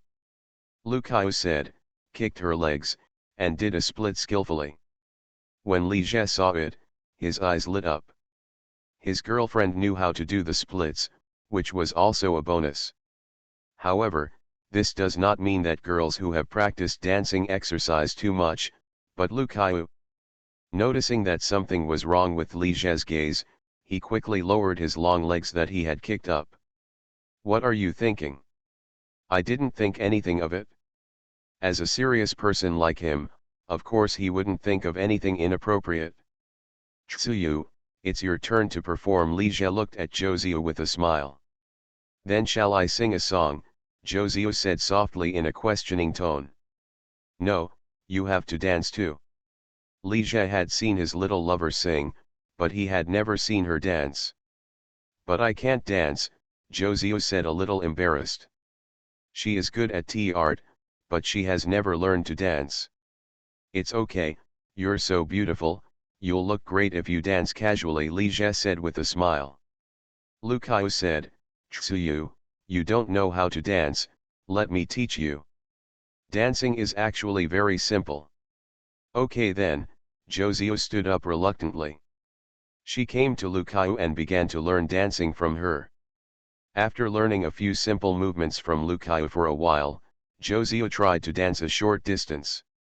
However, the originally youthful and energetic dance became a bit more charming and sexy as soon as she danced. While making a leg-stroking gesture, she subconsciously bit her lower lip, looking extremely seductive. What does it mean to be charming from the bottom of one's bones? That's her. After Zhou finished her performance, it was Zhou Qing's turn. Naturally, Li Jie would not make any excessive demands for his mother-in-law. After Zhou Qing sang an old song, he was the first to applaud. Zhou and Lu Kaiu also applauded. As I get older, I can only sing old songs and can't keep up with the trends, Zhou Qing said with a smile. Auntie, how old are you? You're still young. Are you 40 this year? Li Jie looked at his mother-in-law, who didn't look like she was 40 at all. My mother is 38 this year, Zhou said softly. 38? When Li Jie heard this, he was stunned for a moment. He really didn't expect that his mother-in-law was so young. He thought she was in her early 40s. The mother is 38, fictitious years, and the daughter is 19, fictitious years. This is a child born out of wedlock, without a certificate. I got married just because I was pregnant with Xiao, Zhou Qing explained. After saying that, she stood up and said, you guys can continue playing, I'll go to the car and wait for a while. Zhou Qing is still discerning and knows how to make room for young people. After the mother-in-law left, Li Jie said to his two girlfriends, Xiaoyu, Tsuyu, let's go set off fireworks. In this era, fireworks are allowed in the outer ring of Shanghai City. So when Li Jie asked Shen Basehan to purchase camping items, he also bought a box of fireworks. After moving a large carton of fireworks out, Li Jie set off one firework first. Bang! Phew! A colorful firework exploded in the sky, lighting up the black night sky. These fireworks are so beautiful, Lu Kaiu said looking at the fireworks in the sky. Zhou also looked at the fireworks with a smile. However, a 25-ring firework will be set off in 2 or 3 minutes. Li Jie smiled and said to Zhou and Lu Kaiu, let's let it go together. So the three of them set off fireworks together. Brilliant fireworks continued to bloom in the night sky. A large box of fireworks seemed like a lot, but in fact there were only 12 boxes of fireworks, and the three of them set them off in less than half an hour. After the last firework went out in the sky fell into darkness again. Lu Kaiu looked at the empty fireworks box and said a little disappointedly, it's all done. Li Jie smiled and put his arm around her shoulders, Xiaoyu, if you like it, we can play together next time. After saying that, he stretched out his other hand and hugged Zhou.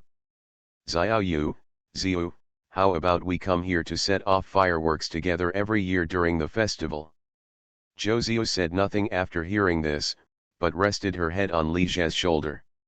Seeing this, Lu Kaiyu also rested her head on his other shoulder. The three of them stayed like this for a while, and Josio first raised his head from Li Zhe's shoulder. "I'm going to the bathroom." After saying that, she walked towards the villa. After Josio left, Li Zhe glanced at Lu Kaiyu. He could tell that she was not as happy as she appeared tonight. She was getting along well with Josio and Zhou Qing just to show him. "Xiao Yu, I'm sorry." "Why are you saying sorry?" Lu Kaiyu's head still rested on Li Zhe's shoulder. "I was too greedy and I wronged you." Li Zhe's voice was full of apology. After hearing this, Lu Kaiyu pursed her lips and was silent for a while before saying, "Li Zhe, can I ask a question?" As she spoke, she raised her head from Li Zhe's shoulder and looked at him. No, Li Zhe also looked at her. "Xiao Yu, what did you call me?" Lu Kaiyu was stunned for a moment, then realized what Li Zhe's words meant. She smiled and said, "Hubby, can I ask you a question?" "Ask," Li Zhe said with a smile this time. Lu Kaiyu stopped her smile and looked at him. "Will you marry me?" Li Zhe did not answer directly, but instead asked, "Xiao Yu, will you marry me?" When Lu Kaiyu heard this, he hesitated. She only thought about whether Li Zhe was serious about her and whether he had ever thought about being responsible for her. But when he asked now, she realized that she hadn't thought about it well either. Li Zhe smiled and said, "Xiao Yu, after a while, when you have time, I will accompany you to meet your uncle and aunt." Lu Kaiyu didn't expect him to say this suddenly. After knowing that Li Zhe had already met Josio's parents, she felt a little jealous. But asking her to take him home now, she felt it was a bit too fast. It's better to wait a little longer. "Okay, I'll listen to you, then wait for a while." Li Zhe nodded and said. Seeing that Li Zhe was following the trend, he agreed, but Lu Kaiyu felt a little regretful. Li Zhe looked at Lu Kaiyu and continued, "Xiao Yu, as long as you are willing, I will definitely marry you." When Lu Kaiyu heard this, she was stunned again. She didn't expect that Li Zhe would really agree to marry her. What about Xiao Jiao and Zhou Ziyu? Li Zhe just smiled without answering, and instead said, "Xiao Yu, will you be my secretary for the rest of your life?" "Okay." Lu Kaiyu met his gaze, said and nodded vigorously. Li Zhe smiled immediately, lowered his head and kissed her. The two kissed passionately for a while, and suddenly, there were footsteps. Lu Kaiyu quickly separated from Li Zhe, and then saw Josio walking over with a smile. "It seems I came back at the wrong time," Josio said with a smile. "No, you came back just in time." Li Zhe reached out and hugged Lu Kaiyu back into his arms, and then waved to Josio. Josio glanced at Li Zhe with a smile, walked to him and leaned into his arms. Li Zhe hugged Lu Kaiyu with his left hand and Josio with his right hand, and walked towards the tent with great satisfaction. The three of them got into the tent. Lu Kaiyu first glanced at Li Zhe and then at Josio, feeling a little uneasy, and asked, "What should we do next?" "Do what?" Li Zhe didn't want to do anything, he just wanted to go to bed early. It was really just about sleeping, and he had no evil intentions. He was satisfied if he could hold her in his arms and sleep together. However, to be honest, Li Zhe was afraid of scaring Lu Kaiyu away. He didn't have any evil intentions, but he was afraid that she would think too much. "How about we play a game?" Josio suggested. "What game?" Li Zhe asked. When he looked at Josio, he noticed her hidden wink. "Truth or dare?" Josio said with a smile. "Truth or dare?" When Lu Kaiyu heard this, she retreated a little. Although she had never played this game, she had heard that it was easy to overplay it. "How about we change the game to play?" "Xiao Yu, what are you talking about playing?" Josio asked. "How about we guess the game, and whoever loses gets to perform?" Lu Kaiyu thought for a while and said. "The show was not performed just now," Li Zhe said. He didn't want to sing anymore. It's better to tell the truth or dare, Josio said. After saying that, she glanced at Ligia, and then said to Lucaio, Xiaoyu, don't you want to know what secrets he has? We can work together to find out all his secrets. When Lucaio heard this, she was a little moved. She is also innocent. She even dares to believe the words of Josio, the tea girl. Ligia couldn't help but said, it's not good for you two to discuss how to deal with me in front of me, isn't it? Why do you have a problem with us? Josio asked with a half smile. Of course, I have no objection. Ligia glanced at Josio, then at Lucaio, and said against his will. Lucaio couldn't help laughing when she saw this. Okay, let's start playing. Rock paper scissors. As Josio finished speaking, the three of them punched at the same time. Josio and Lucaio all used cloth, while only Ligia used fists. Unfortunately, he lost the first game. You lost, Josio and Lucaio both said with a smile. Next, they played guessing games, and the winner was Josio. Do you choose truth or dare? Josio asked Ligia with a smile. A big adventure, Ligia said without hesitation. He is not afraid of playing with them no matter how big the scale is. No, you can only choose to tell the truth. Josio shook her head lightly and said. Lucaio also smiled and nodded.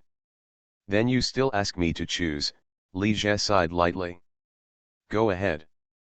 Besides Xiaoqiao, me, and Xiaoyu, do you have any other women? Josio asked with a chuckle, staring at him. Ligia was stunned and was immediately asked. Didn't his little lover wink at him just now and say he would help him? Why did he just turn around and dig a hole for him? I really didn't want to be a warm man when I was reborn. Author, Liu Enjet. Chapter 298. Seeing Ligia's hesitation, Lucaio and Josio immediately stared at him. Really? If you tell the truth, you must answer truthfully, Josio said. Ligia looked at Lucaio and Josio and told the truth. He didn't want to keep it secret forever, he just wanted to find a suitable opportunity to tell the story about Shenzhenyi. Just like this time, I took the opportunity of camping to bring Lucaio over. Now that I've been asked, there's no need to hide it anymore. Who is it? Lucaio couldn't help but ask. She felt sour and uncomfortable. Lucaio did not expect that after having her, Josio and Xiaoqiao, Ligia would not be satisfied and would hook up with other girls. But Josio still had a faint smile on her face, making it impossible to tell what she was thinking. This is the second question, right? Ligia said. Okay, let's continue playing, Lucaio frowned, obviously a little angry. Ligia is such a playboy. In the second round of rock, paper, scissors, Josio was really lucky and won again. The loser this time was Lucaio. Xiaoyu, do you choose truth or dare? Josio asked. Truthfully, Lucaio was a little annoyed. She also wanted to ask who Xiaowu was, but she lost in the duel with Ligia. Josio looked at Lucaio with a subtle smile. Xiaoyu, have you had sex with him? As she said that, she glanced at Ligia. Seeing Josio asking such an intimate question, Lucaio's face suddenly turned red. If you tell the truth, you must answer truthfully, Josio said. Lucaio hesitated for a moment and said softly, no. Josio was a little surprised when he heard this, and looked at Ligia again. She didn't expect that he could actually hold it back. In fact, although Lucaio and Ligia haven't done it yet, it's no different than having done it. Let's come again, Lucaio said unwillingly. She became determined to win. In the third round of the game, Lucaio really won, but the loser was not Ligia, but Josio. Tsuyu, do you choose truth or dare? Lucaio asked Josio with a smile. Although she couldn't ask about Xiaowu, she could take revenge and go back. Tell me the truth, Josio said. Tsuyu, have you ever had sex with him? Lucaio glanced at Ligia, then stared at Josio and asked. Josio gave a soft hum and admitted it calmly. Seeing how easily Josio answered, Lucaio suddenly felt as if he had wasted a question. Thinking about it, they must have been together for half a year, how could they not have sex? In the fourth round of the game, Ligia was lucky this time. He won, but Josio was the loser. Tsuyu, do you choose truth or dare? Ligia smiled a little maliciously. A big adventure. Josio also smiled, the expression on his face seemed to say, do whatever you want. Seeing her like this, Ligia really didn't know what punishment he should mention. The punishment was too much, and he was not willing to make his little lover look bad, but he was a little unwilling to let her go easily. Ligia glanced at Lucaio inadvertently, his heart moved, and he smiled and said to Josio, Ziu, please kiss Xiaoyu, it must be mouth to mouth. Josio was stunned when she heard this. She really didn't expect that Ligia would make such a request. Lucaio on the side quit, no, why did you drag me in? Ligia glanced at her with a smile, Xiaoyu, this game is winner take all. I made a request, and you both have to cooperate. At this time, Josio agreed, okay, no problem. Tsuyu, how can you agree? Lucaio was anxious. Xiaoyu, accept your bet and admit defeat. He made excessive demands, and we can make even more extreme demands, Josio said, getting close to Lucaio's eyes. Lucaio saw Josio's face getting closer and closer, and subconsciously wanted to avoid it, but she was kissed gently by Josio. She was stunned for a moment, and her face turned red. When Lucaio was in school, she often held hands with her female classmates to go to the bathroom together, but she never thought that one day she would be kissed by a girl of the same sex. After Josio kissed Lucaio, her face was a little red. She pretended to be generous and said to Ligia, okay, I have fulfilled your request. If he saw two men kissing, Ligia would definitely feel disgusted. He was not discriminating against others, but he just couldn't accept it. But when he saw two beautiful girls, Josio and Lucaio, kissing each other, he felt a little beautiful. In addition, strictly speaking, Ligia took the initiative to ask his two girlfriends to have sex with him, but he did not feel at all that he was having sex with him. Lucaio came back to her senses, glanced at Josio with a blushing face, and then glared at Ligia. Let's do it again, she wanted to come back with revenge. In the fifth round of the game, Ligia lost again this time, and the winner was Josio. Truth or dare, Josio said with a smile. Do I still have the right to choose? Ligia glanced at her. No. Have. Lucaio and Josio said at the same time. The one who said no was Lucaio. Yes, Josio. Tsuyu, Lucaio glanced at Josio in confusion. She still wanted to ask about Xiaowu. Facing Lucaio's puzzled look, Josio just smiled at her without explaining. I choose to take a big risk. Seeing that he had a choice, Ligia immediately said without hesitation. Then you. Josio said, looking at Lucaio again. Kiss Xiaoyu passionately for 3 minutes. Lucaio was stunned for a moment after hearing this, feeling betrayed. Tsuyu, how could you do this? Didn't they agree that they would cooperate to deal with Ligia? Josio glanced at her and said with a smile, Xiaoyu, what's wrong with me? What's wrong? Lucaio looked at Josio and immediately understood that she had been deceived by her and she had no intention of cooperating. Nothing, she said this while staring at Josio. Ligia was very satisfied with this punishment. His little lover finally knew how to help him. He reached out and hugged Lucaio, glanced at her, lowered his head and kissed her. Lucaio hugged Ligia's neck and responded proactively. After kissing Lucaio passionately for a while, Ligia felt that it had been almost 3 minutes and wanted to let go of her. But she clung to his neck. The two kissed like this for a while, until Lucaio was a little out of breath, and then separated from Ligia. Lucaio gasped and glanced at Josio fiercely. Josio noticed Lucaio's gaze, but she just smiled indifferently.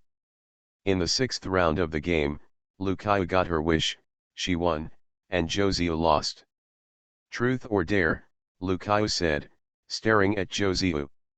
Tell me the truth, Josio said. Lucaio thought for a while and asked, what is your first love?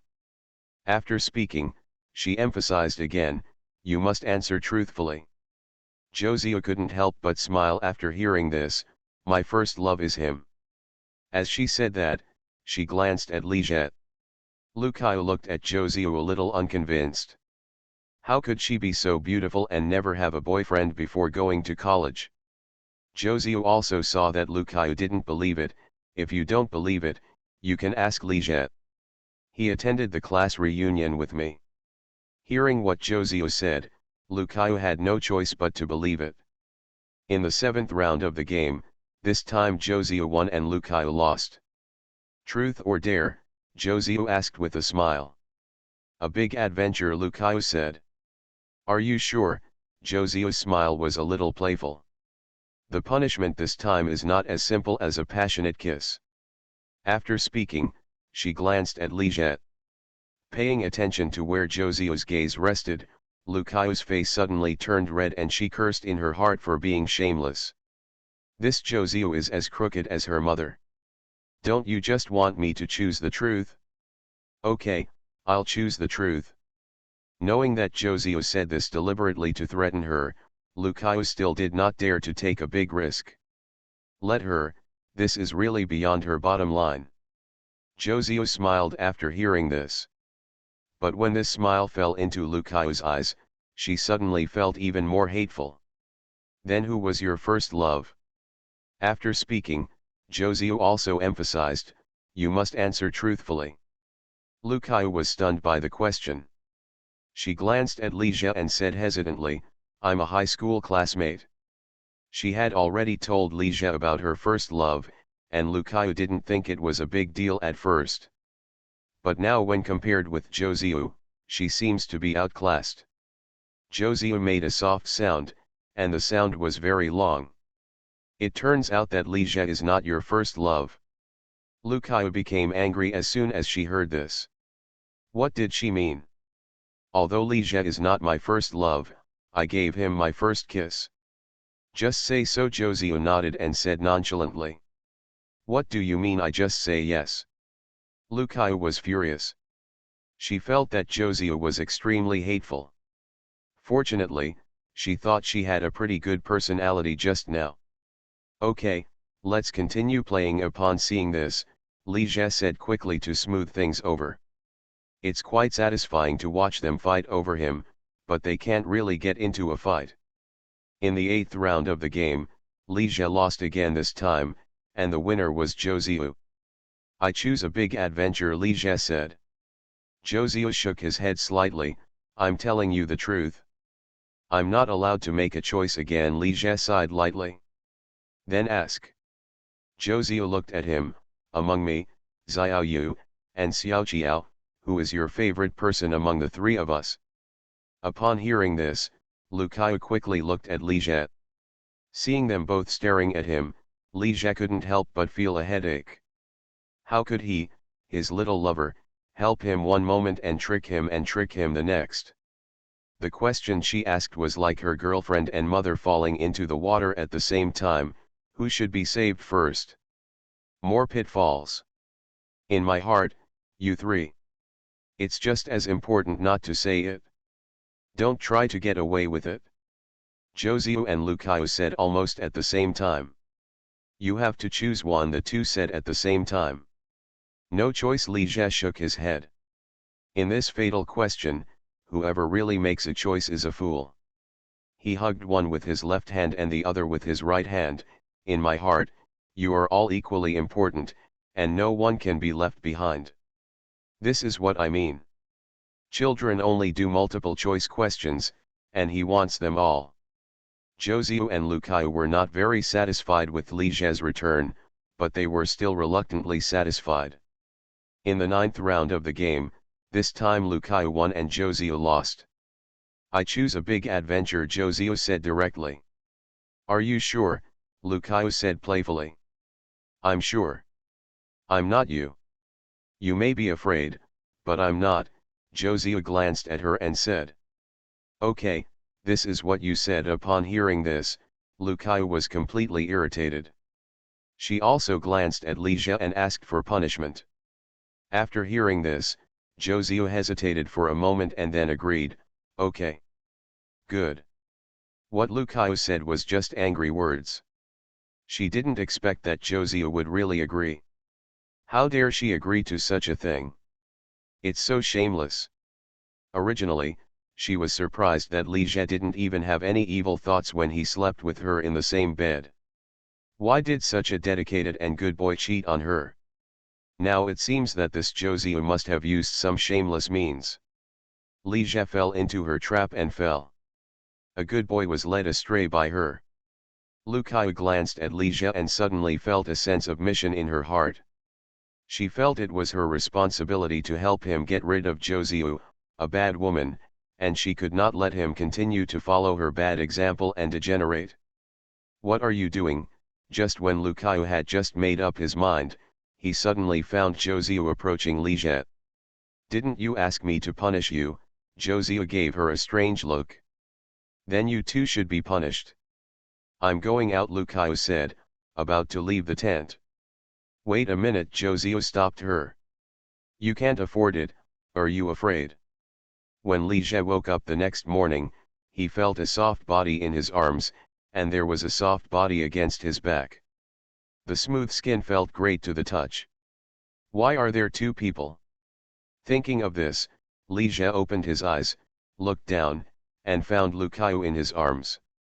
What's that behind him? Ligia looked back and saw that it was Josiah who was hugging him behind his back. He also remembered what happened last night. Lucario and Josiah started to compete with each other. Starting from the 9th round of the game, the punishment methods proposed by the adventure became more and more excessive and exciting. The two women competed and were caught in the middle. As the tool man, Ligia enjoyed all the happiness. In the end it became what it is now. Ligia slowly turned around and hugged Josiah from behind. Looking at her charming face while she was sleeping, he couldn't help but smile and kissed her. This little lover of his is so considerate. This time he really wanted to thank her. Without her cooperation and help, how could he have truly enjoyed the blessing of being together last night? The fall of man is often instigated and seduced by others. Last night, Josiah was deliberately competing with Lucario to arouse her anger. Then she used the excuse of playing games to trick Lucario, gradually lowering her bottom line and making her do bold things that she wouldn't normally dare to do. People are like this. Under the instigation of the atmosphere and others, it is easy to do extraordinary things that they would not normally do, or would not dare to do. And once you get used to such changes, you will become accustomed to them. I really didn't want to be a warm man when I was reborn. Author, Liu Enjet. Chapter 299. Husband. At this time, Josiah's eyelashes trembled slightly, and then she slowly opened her eyes. Seeing Ligia looking at her, she smiled softly, with the lazy and charming look after just waking up. Seeing her charming little appearance, Ligia couldn't help but kiss her again. Josiah raised her delicate white arms and hooked them around his neck, and responded enthusiastically. When the two were making out, Lucario opened her eyes and took a peek, then quickly closed them again. In fact, when Ligia turned over, she was startled and woke up. It was just two women and one man, three people sharing the same bed. The situation was so embarrassing that she was embarrassed to face it, so she continued to pretend to be asleep. Lucario originally thought that she would get up after Ligia and Josiah got up. Who would have thought that they were so ridiculous? It was not enough to mess around until midnight last night, and they started messing around again as soon as they woke up in the morning. And when she thought about what happened last night, Lucario felt even more ashamed. She competed with Josiah last night and used Ligia as a tool. The three of them did a lot of ridiculous things together. Now that she calmed down and thought about it, Lucario felt that she was absolutely stunned by anger. How could you do something so outrageous and shameful? She also gave, with Zhou. Lu Kaiyu felt that she had been deceived by Zhou, who deliberately competed with her, stimulated her, angered her, just to drag her down together. Never do this next time, she reminded herself in her mind. Listening to the movement next to her, Lu Kaiyu felt nervous and ashamed. At this moment, she heard Zhou say, "Husband, don't just bully me. Xiaoyu seems to be awake. You should bully her too." "Okay then," Li Jie said. When Lu Kaiyu heard this, she didn't care about pretending to be asleep, and quickly opened her eyes. "No. You two go on, I'll go out." With that said, she got up and looked for clothes to wear. However, the clothes of the three of them were thrown away in a mess. As soon as Lu Kaiyu found a piece of clothing, Li Jie hugged her. "Li Jie, let me go, don't do this," Lu Kaiyu struggled. It's just that her strength can't compare to Li Jie, not to mention Zhou as an accomplice. She was quickly suppressed by the two of them. The three of them fooled around together for more than an hour, and it wasn't until around 8 a.m. or almost 9 a.m. that they started to get dressed. Lu Kaiyu put on her clothes in a hurry and ran out of the tent as if running away. As soon as she came out, she saw Zhou Qing also coming out of another two-person tent next to her. "Xiaoyu, you're up," Zhou Qing greeted her with a smile. Lu Kaiyu's face turned red with embarrassment and she hummed in embarrassment. The three of them made a bit of noise last night. The two tents were not far apart, so Zhou Qing could definitely hear the noise.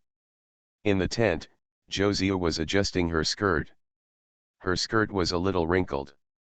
Li Jie also put on his clothes, hugged Zhou from behind, and leaned against her pretty face. "Xiao, thank you for last night." Zhou's change in attitude surprised him. After returning from Shishan, Li Jie found that his little lover had become more gentle, considerate. She was more open-minded, more proactive, and even a little too demanding. Before he even mentioned it, she took the initiative to satisfy him. She was so tender and gentle to the extreme. But her behavior last night still surprised him. Zhou smiled after hearing what he said. "Hubby, as long as you are happy, I am willing to do anything." This was the first time Li Jie called her by her nickname. "However, you don't have to suffer so much for me." Li Jie rubbed his face against hers. The sacrifice his little lover had made was not small. Not only was it ridiculous to put down her dignity to accompany him, but she also broke up with Lu Kaiyu. "Husband, I don't feel wronged," Zhou said softly. "You are my man. If you are happy, I will be happy.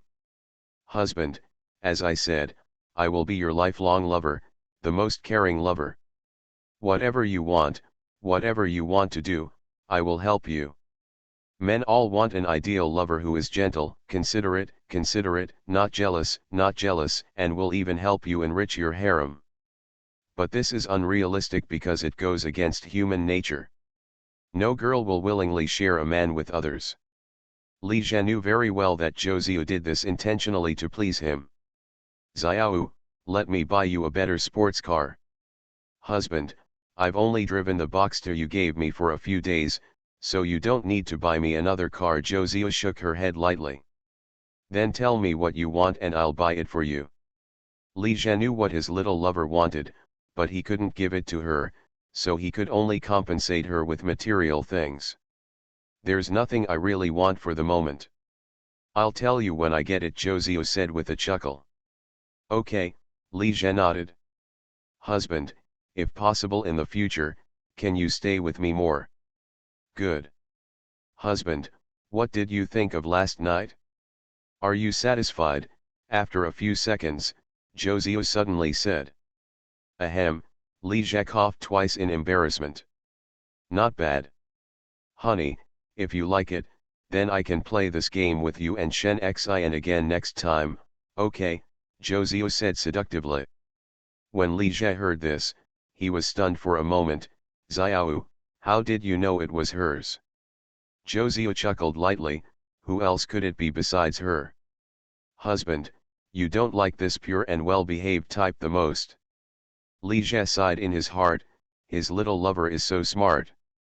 He and Shen Xinyi had almost no contact at school, but she could guess that. Xiao, I am truly satisfied to have you, Xiaoqiao, Xiaoyu, and Xinyi. Husband, you don't need to explain, I don't mind, Zhou Ziyu said softly. You don't have to constrain yourself for the four of us. If you really meet a girl you like, just chase her. If you can't figure it out, I can help you find a way. This T-girl directly represents Xiaoqiao, Lu Kaiyu, and Shen Xinyi. After listening to Zhou Ziyu's words, Li Jie was a little stunned. His little lover is too reasonable and considerate, right? Xiao, don't think too much. With the four of you, I will be too greedy if I am not satisfied. Seeing that Li Jie didn't believe it, Zhou Ziyu turned her head, looked at him and said seriously, Husband, I didn't tell lies, I really meant it. Li Jie looked at her and chuckled, okay, I believe you. However, what I said is true. With the four of you, I really don't want to mess with other girls anymore. After hearing this, Zhou Ziyu also smiled and said softly. After a pause, she continued, Husband, next time I will accompany you and Shen Xian to play last night's game, okay? Li Jie looked at Zhou Ziyu and felt as if two little devil horns were coming out of her head, and there was also a little devil's tail behind her.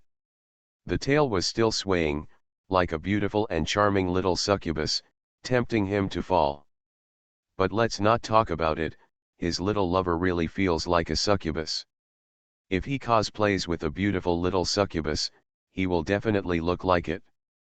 I wonder if there is anyone selling succubus clothes. Husband, what are you talking about? He muttered so quietly that Zhou Ziyu didn't hear it clearly. I mean, let's talk about it later. The scumbag. No, it was Li Jie who was reserved. Although he wanted to fall again, he was embarrassed to say so. In fact, compared with those rich upper-class people, they have feasts, intimate private parties, etc. Li Jie has several girlfriends and plays sex games with them. This is not called depravity at all. He is considered to be extremely honest. When the two were about to leave the tent, Li Jie stopped Zhou Ziyu again. Little fish. Husband, what's wrong? Zhou Ziyu glanced at him and asked. I like you the most, Li Jie looked at her and said with a smile. His little lover was so considerate and lovable that he really couldn't live without her. As for scheming, can this be called scheming? This is called caring for others and being considerate. Zhou Ziyu was stunned for a moment after hearing this, and then showed a smile that couldn't be concealed. This is the first time Li Jie said to her, I like you the most. Zhou Ziyu felt that the balance of victory was tilting towards her. Sure enough, if you want to capture a man's heart, you can't control him too tightly. You must learn to let go of him and satisfy his inner needs. When you can satisfy all his needs, he will never be able to leave you again. After the camping, Li Jie spent the next 2 or 3 days alone with Shen Xinyi. After he brought her to the Shanghai Stock Exchange, he stayed aside for more than a week. A girl as good as Shen Xinyi couldn't help but get emotional. Now that he has taken some time, of course he has to coax people. During the 3 days of the 23rd, 24th and 25th, Li Jie accompanied Shen Xian to visit all the famous attractions in Shanghai. Watch performances and eat snacks at the Chenghuang Temple, shop on Zhongning Road, walk on the Bund, watch the night view at the Oriental Pearl Tower, etc. In addition, on the night of the 25th, Li Jie took Shen Xian to the Ziwan Villa in Sheshan and had a solo camp.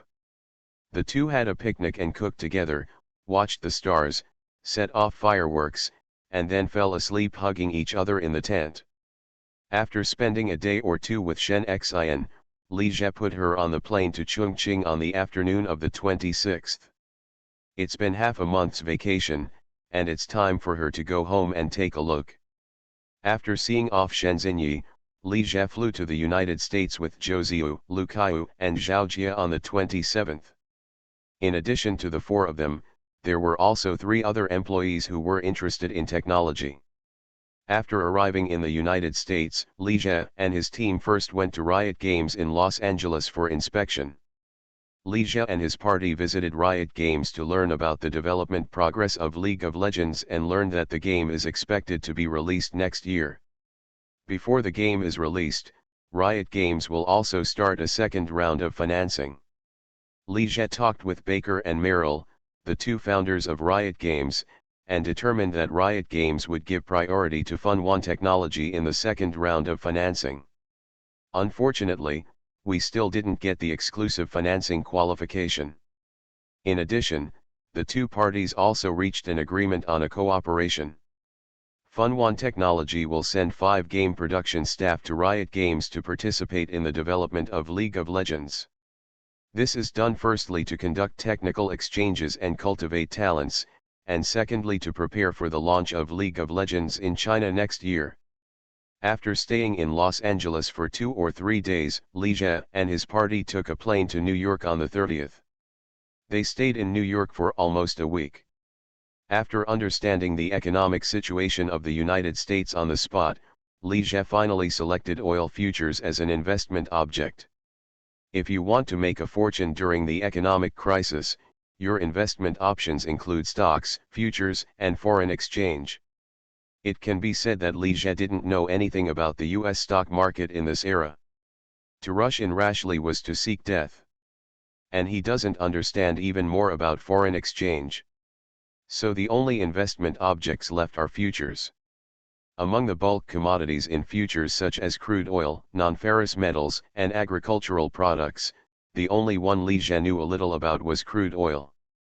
At least he can be sure that the price of crude oil has plummeted during this year's economic crisis.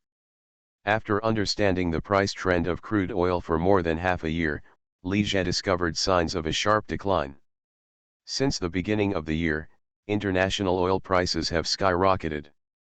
By July 11, New York crude oil futures soared to a record high of $147.27 per barrel, a surge of more than 50% from the end of 2007. The economy is in recession, but crude oil is skyrocketing. Even a layman like Li Jie could tell that something was not normal.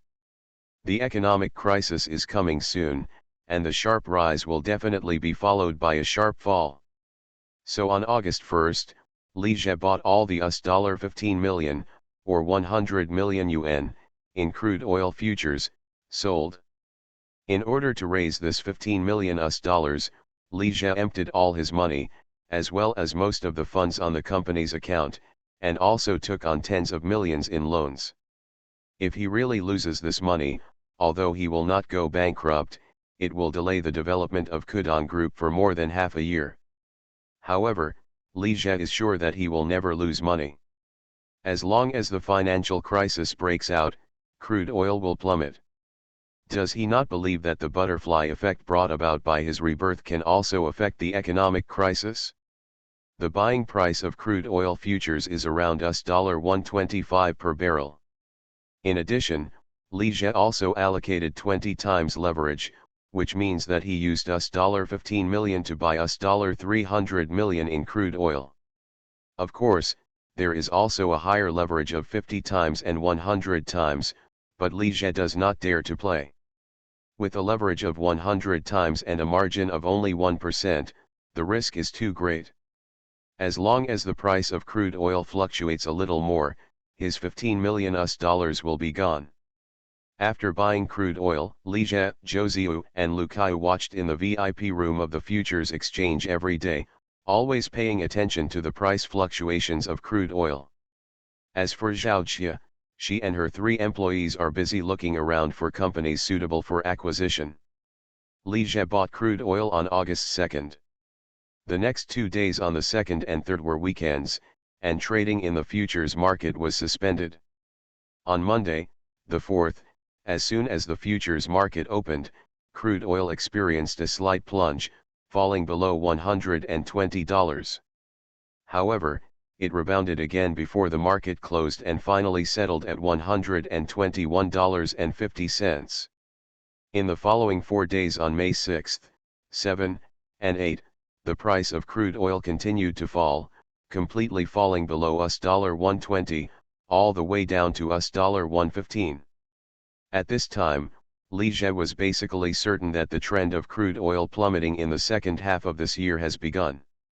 There may be a slight recovery during this period, but it will definitely not rise sharply, and it will be difficult to even rise back to $120. Now you just need to wait for crude oil to plummet, all the way to the bottom, and then sell it. There is no need to keep an eye on the trading market. So starting from the 9th, Liege, Zhou, and Lu Kaiyu joined Zhao Jia and the others to inspect the company. You are listening to Novels at Bless Up channel. Wish you happiness and luck. Please subscribe to receive new novels. How do you feel about this novel? Please like and leave a comment. I really didn't want to be a warm man when I was reborn. Author, Liu Enjet. Chapter 300. After staying in the United States for another week, Liege paid attention to the fluctuations in crude oil prices while inspecting the company.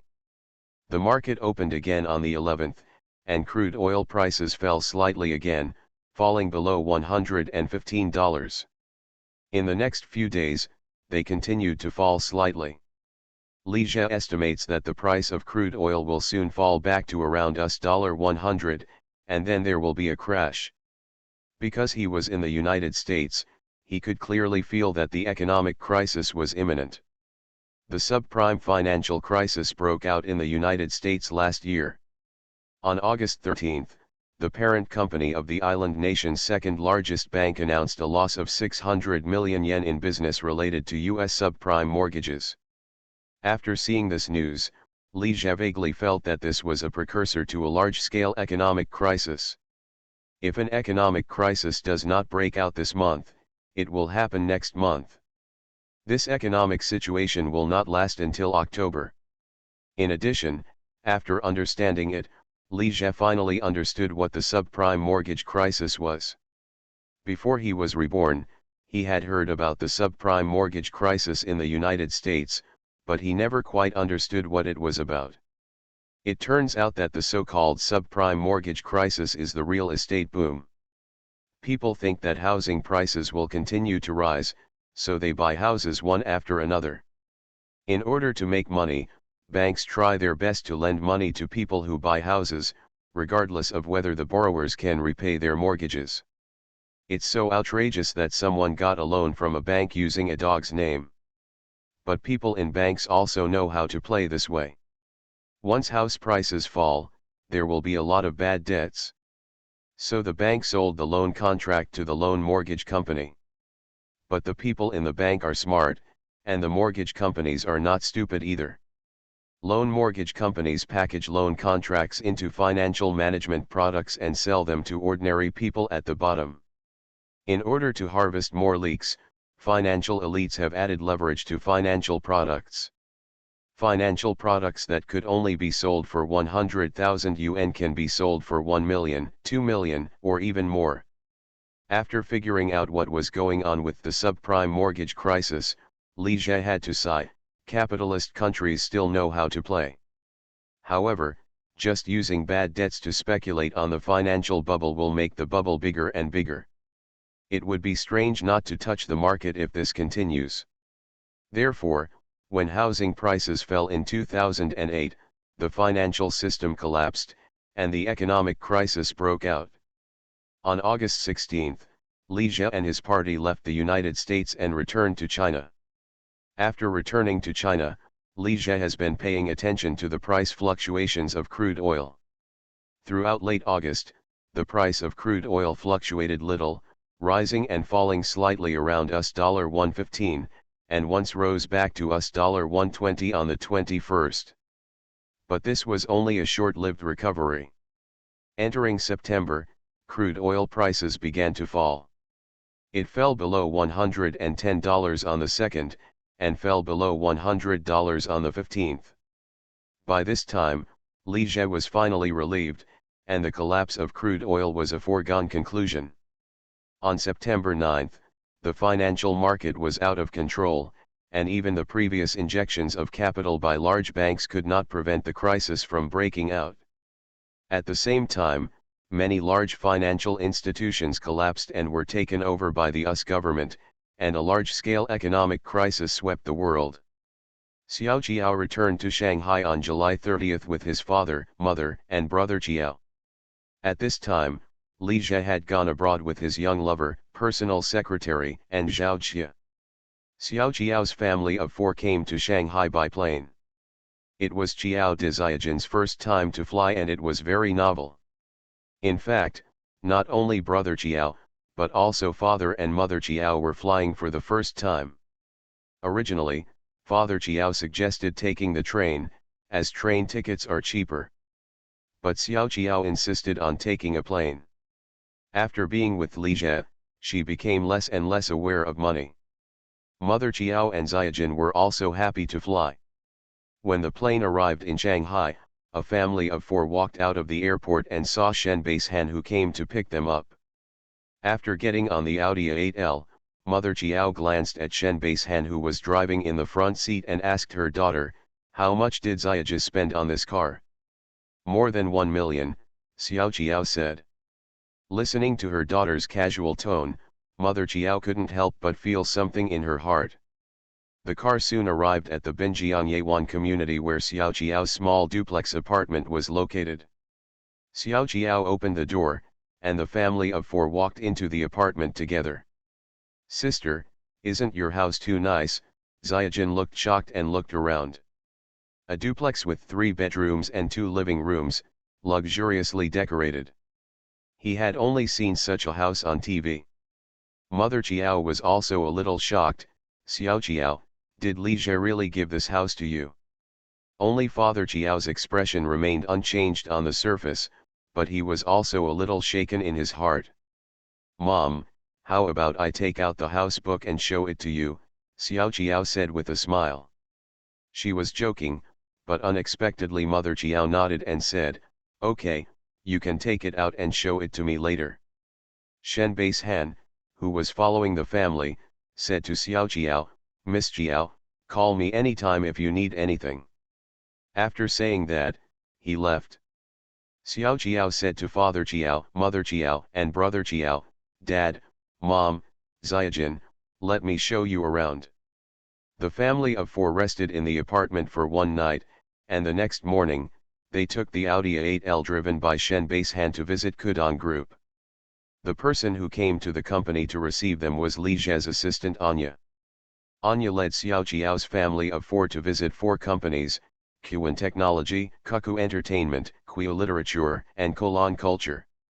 After the visit, Father Jiao, Mother Jiao, and Brother Jiao were all shocked.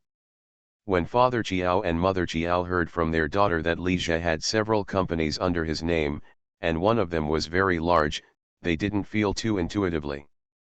But after visiting several companies, especially after coming to Qin Technology, I saw that the company occupies 2 or 3 floors of office buildings with more than 500 employees busy, and I truly realized how powerful Li Jie is. How strong. The young man who behaved respectfully in front of them was already the boss of a powerful group company. Father Jiao and Mother Jiao admired Li Jie, the future son-in-law, but also felt a little more in awe. Many old employees of Qin Technology jokingly called Xiao Jiao the boss's wife when they saw her coming.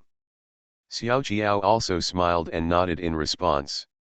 When Mother Jiao saw her, she glanced at her daughter and asked, "Xiao Jiao, has Li Jie brought you to the company?" Xiao Jiao smiled and said, "Yeah. I also worked as his secretary part-time." After hearing this, Mother Jiao smiled even more. She couldn't be more satisfied with Li Jie, her future son-in-law. Anya on the side listened to Xiao Jiao's words and couldn't help but look at her one more time. Now Li Jie's personal friend was Lu Kaiu. After visiting Kudong Group, Father Jiao and Mother Jiao felt relieved about Li Jie, their future son-in-law. In the next more than a week, Xiao Jiao accompanied Father Jiao, Mother Jiao, and Brother Jiao, and had a lot of fun in Shanghai. They visited all the good restaurants and famous attractions. Seeing Xiao Jiao spending money lavishly, Father Chiao lectured her several times. In Chiao's father's opinion, it is very inappropriate for his daughter to be completely attached to Li Jie. He advised Xiao Chiao to study hard, become independent and self-reliant, take the postgraduate entrance examination and find a better job in the future. Don't rely on Li Jie for everything. But Xiao Chiao only superficially agreed to what Father Chiao said, but didn't take it to heart. Father Chiao and Mother Chiao originally wanted to wait until Li Jie came back to discuss the engagement with him, but Li Jie never came back. On August 10, seeing that Li Jie hadn't come back yet, Father Chiao, Mother Chiao and Brother Chiao went back to Xishan first. On the 16th, after Li Jie returned to the Shanghai Stock Exchange, he stayed with Xiao Chiao for a few days while handling the company's accumulated affairs. After all, he had neglected the president for more than half a month, and he must make it up to her. So, Li Jie worked in the company during the day, and when he had nothing to do, he asked Lu Kaiu, a little secretary, to provide personal service. In the evening, he went back to Xiao Chiao's place to discuss massage techniques with her, and then went to Zhou Ziu's place to have a love affair before going to bed. Anyway, the house Zhou Ziu is renting now is very close to Xiao Chiao's apartment, only a 10-minute walk. After discussing massage techniques with Xiao Chiao and she fell asleep from exhaustion, Li Jie went to Zhou Ziu's to practice yoga with her for a while, and drank a bowl of nourishing soup stewed by Zhou Qing. After Zhou Qing stayed in Shanghai for a while, she became addicted to it, and would come to live in Shanghai for a day or two from time to time. Yuhang was also close to Shanghai, and it only took 2 or 3 hours to drive on the expressway. Zhou Qing does not even plan to open the second milk tea shop in Hangzhou. Instead, she plans to open a shop in Shanghai and is already looking for a suitable store. Li Jie had a very fulfilling few days after returning to China. I have to deal with the daily affairs of the company and spend time with my 2 girlfriends at the same time, which is a bit tiring. Without the nourishing medicinal wine and the nourishing soup stewed by his mother-in-law Zhou Qing, he would really be unable to cope. But with the help of nourishing medicinal wine and nourishing soup, Xiao Chiao, Zhou Ziu and Lu Kai were a little unable to cope with Li Jie. Especially Zhou Ziu was the most tired. Anyone who has run a relay race knows that the last leg is the hardest and most tiring, and you have to give it your all. On the afternoon of August 22, Li Jie finished handling the company's affairs and did not go back to Xiao Chiao's. Instead, he got into the Audi A8L and went to the Uncanny crew who were filming in the suburbs. The crew of Uncanny has been filming for a month and a half, and the filming should be completed in more than 20 days. Li Jie, the investor, has not visited the studio yet, which is a bit different. He had to find time to take a look no matter what. Li Jie promised that he really didn't think of going because Luan Xiaolin's long legs were on the set. The only person traveling with Li Jie was his driver and bodyguard Shen Base-han. His personal secretary, another long-legged Lu Kaiu, did not go with him. Lu Kaiu flew to Tanzhou yesterday. She hasn't been back home since her vacation, so she plans to go home for a visit and stay for 2 days. Shen Base-han drove the car smoothly. Li Jie was a little bored sitting in the back seat, so he took out his mobile phone and looked through the sexy private photos sent by Luan Xiaolin. She has such long legs that she would send sexy private photos to seduce him when she has nothing to do. She doesn't know how to restrain herself, so she will have to criticize her in a while. We arrived at the filming location of the Unexpected Crew, a deactivated gas station on the outskirts of the city. Li Jie discovered that the crew had not started filming yet and was in preparation. Director Su was talking to the main actors Wang Haining, Huo Menjian, and Yang Hao about the scene. Seeing Li Jie coming, Su Zheng stopped talking and came up with the leading actors and staff. "Mr. Li, why didn't you say hello before you came? I just came here to take a look." "Director Su, you have worked hard during this time." Li Jie exchanged some polite words with Su Zheng and the main crew members, and then chatted with Wang Haining, Huo Menjian, and Yang Hao. Wang Haining and Huo Menjian acted a little reserved. After saying hello to Li Jie, they didn't talk much. Yang Hao talked a lot, calling brother Jie one after another. Li Jie asked Wang Haining and Huo Menjian how they felt on the set in a formulaic manner. I didn't know whether I was used to it or whether I encountered any difficulties, so I didn't talk to them anymore. Both of them are artists under Cuckoo Entertainment. As the boss of the company, he should care about them no matter what he sees. Li Jie mainly chatted with Yang Hao. Where is Hegang? Li Jie looked around and found no sign of his Hegang. Brother Gang is home, Yang Hao said. His Hegang had been working on the crew for a month, and his relationship with Huo Menjian had not made any progress. On the contrary, he had become more and more distant, and he couldn't help but feel a little frustrated. In addition, school was about to start, so he checked out and went home. In fact, not only did he leave, most of Huo Lily, Yeshan, and others finished filming their scenes and left. Currently, only the starring roles of Wang Haining, Huo Menjian, and Yang Hao are left to be filmed. Li Jie, are you here? At this time, Luan Xiaolin walked out of the convenience store of the gas station, her cold and pretty face full of surprise. August was the hottest time in Shanghai. Luan Xiaolin couldn't stand the heat and stayed in a convenience store with the air conditioner on to read the script. When she heard the crew talking about Li Jie's arrival, she hurriedly ran out. She hasn't seen Li Jie for 2 months. Xiaolin, you haven't left yet, Li Jie greeted her. This is actually nonsense. He has been in contact with Luan Xiaolin through text messages, and he already knew that she was still on the set. I want to stay on the crew longer and learn more about acting, Luan Xiaolin said with a smile. Her scenes were filmed early, but she still stayed on the set. Luan Xiaolin stayed on the set not only because she wanted to find a chance to meet Li Jie, but also because she really liked acting. You can learn a lot by staying on the set and watching others filming, especially watching veteran actors like Su Zheng filming. Su Zheng is not only a director, but also plays a major role. After chatting with Yang Hao and Luan Xiaolin for a few more words, Li Jie began to give out red envelopes to the crew. He didn't bring any condolences, only red envelopes. Unexpected Realm is a small crew with not many people. In addition, many people finished filming and left, so there are even fewer people. Now there are only more than 30 people left. Ordinary staff members were paid RMB 200 each, key staff members were paid RMB 500 each, the leading actors, the assistant director and executive director were each paid RMB 1,500, and director Su Zheng was paid RMB 1,500. A total of just over RMB 10,000 was given out in red envelopes. The red envelope is not big, it's just meaningful. After giving out the red envelopes, Li Jie did not leave immediately. He planned to stay on the set for a while.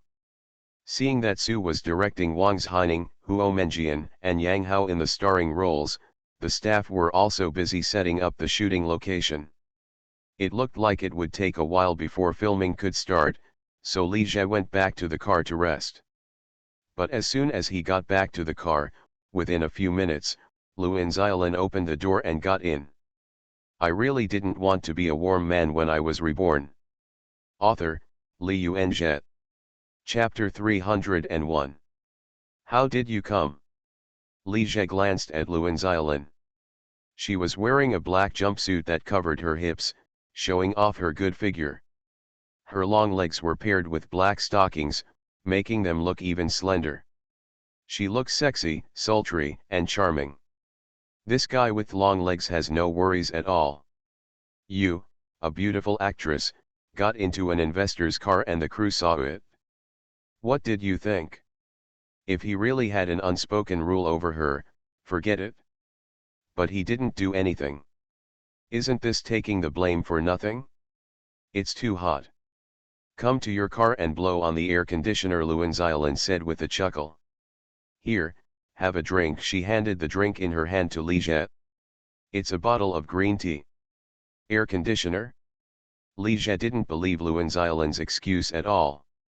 He took the drink, opened it and took a sip. Mr. Li, I'm going to smoke a cigarette. Shen Basehan, who was sitting in the front driver's seat, said with a wink. After saying that, he opened the door and got out of the car and left. Li Jie shook his head in his heart. This Shen Basehan used to be very winky, but now he is a little too winky. After he left, two people were left alone in the car. Didn't this make outsiders think more? Xiaolin, what are you doing? Just as Li Jie was thinking, Luan Xiaolin suddenly came up and leaned against him. Li Jie, do you miss me? Xiaolin, don't do this. You know, I have a girlfriend. Li Jie refused, but his body did not move. I know that Xiaoqiao, Zhou Ziyu, and your long-legged female secretary are all your women, but if you can accept them, why can't you accept me? Luan Xiaolin's tone revealed reluctance. Xiaoqiao and Li Jie had known each other for the first time. Zhou Ziyu was indeed prettier than her, and Luan Xiaolin could accept it. But what about Lu Kaiyu? How is she better than her? Which of the two has longer legs will have to be compared to find out. You touch it and see who has longer legs and better hand feel, me or your long-legged female secretary, Luan Xiaolin said, taking Li Jie's big hand and placing it on her long black stocking legs. Li Jie touched it subconsciously, but he didn't mean it. These long legs feel really good, soft, and elastic. However, if we want to talk about whose long legs feel better between her and Lu Kaiyu, we have to touch them at the same time to know. It's really impossible to experience it by just touching them. Xiaolin, I said, I will not find an actress as my girlfriend. Then I won't act. Don't make impulsive decisions, you will regret it later. You don't like me being an actor, I said I won't do it, and you don't agree. What do you want from me? Luan Xiaolin's beautiful red eyes, full of grievance and dissatisfaction, stared straight at Li Jie. What I'm saying is, we're not a good fit. Li Jie looked at Luan Xiaolin and felt a little wavering in his heart. It is impossible to say that he is not moved by Luan Xiaolin at all. Who wouldn't be tempted by a long-legged beauty with such beauty and personality who takes the initiative to stick to you? Who doesn't want to experience it first before talking about it? But you can't act impulsively, and you have to consider the aftermath. Again, Li Jie doesn't want to find an actress as his girlfriend. Actresses inevitably have to do intimate scenes with other actors, which is very uncomfortable. Also, the water in the entertainment industry is too deep, and few people can resist the temptation. Luan Xiaolin is not popular yet, it is just an idea. When she becomes popular, she may have another idea. As for what Luan Xiaolin said, so that he could give up being an actor, that's all. Li Jie knew very well that Luan Xiaolin liked him because he was rich and powerful and could devote resources to making her popular and realizing her dream of becoming a star. Not suitable? If you don't try, how will you know that we are not suitable? I think we are very suitable. Luan Xiaolin directly stood on Li Jie's lap, hooked her hands around his neck, and took the initiative to kiss his lips. Xiaolin, don't do this. Li Jie avoided it for a moment, but Luan Xiaolin didn't kiss the right place and kissed him on the face. This Luan Xiaolin was such a contrast. She looked cool and aloof, but in front of him she was passionate and extremely proactive. How could he withstand her test? I just want to test whether we are suitable for each other. Luan Xiaolin continued to kiss him. Li Jie let her kiss him, hoping that she would stop.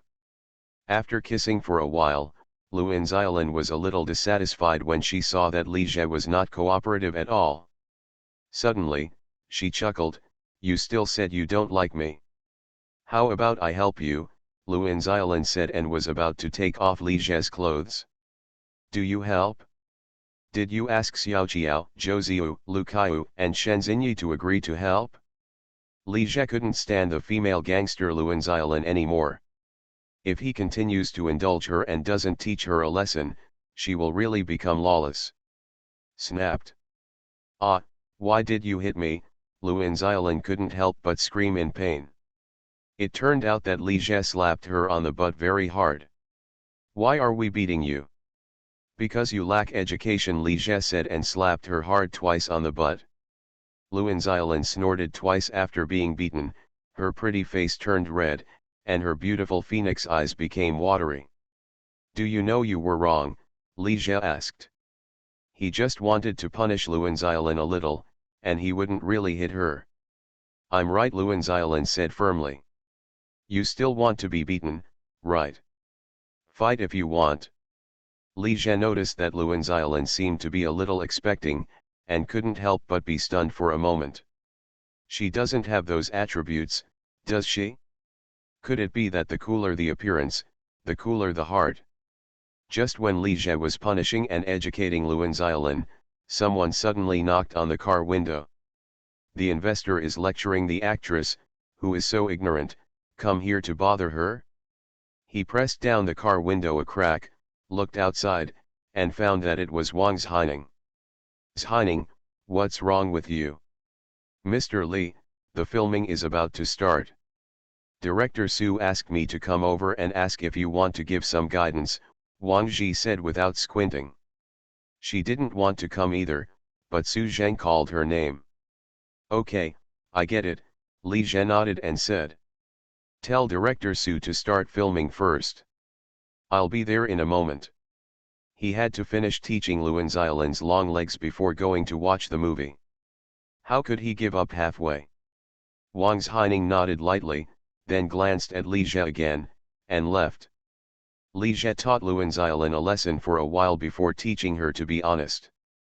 Luan Xiaolin leaned against him lazily, while Li Jie gently stroked her long, slender, white legs.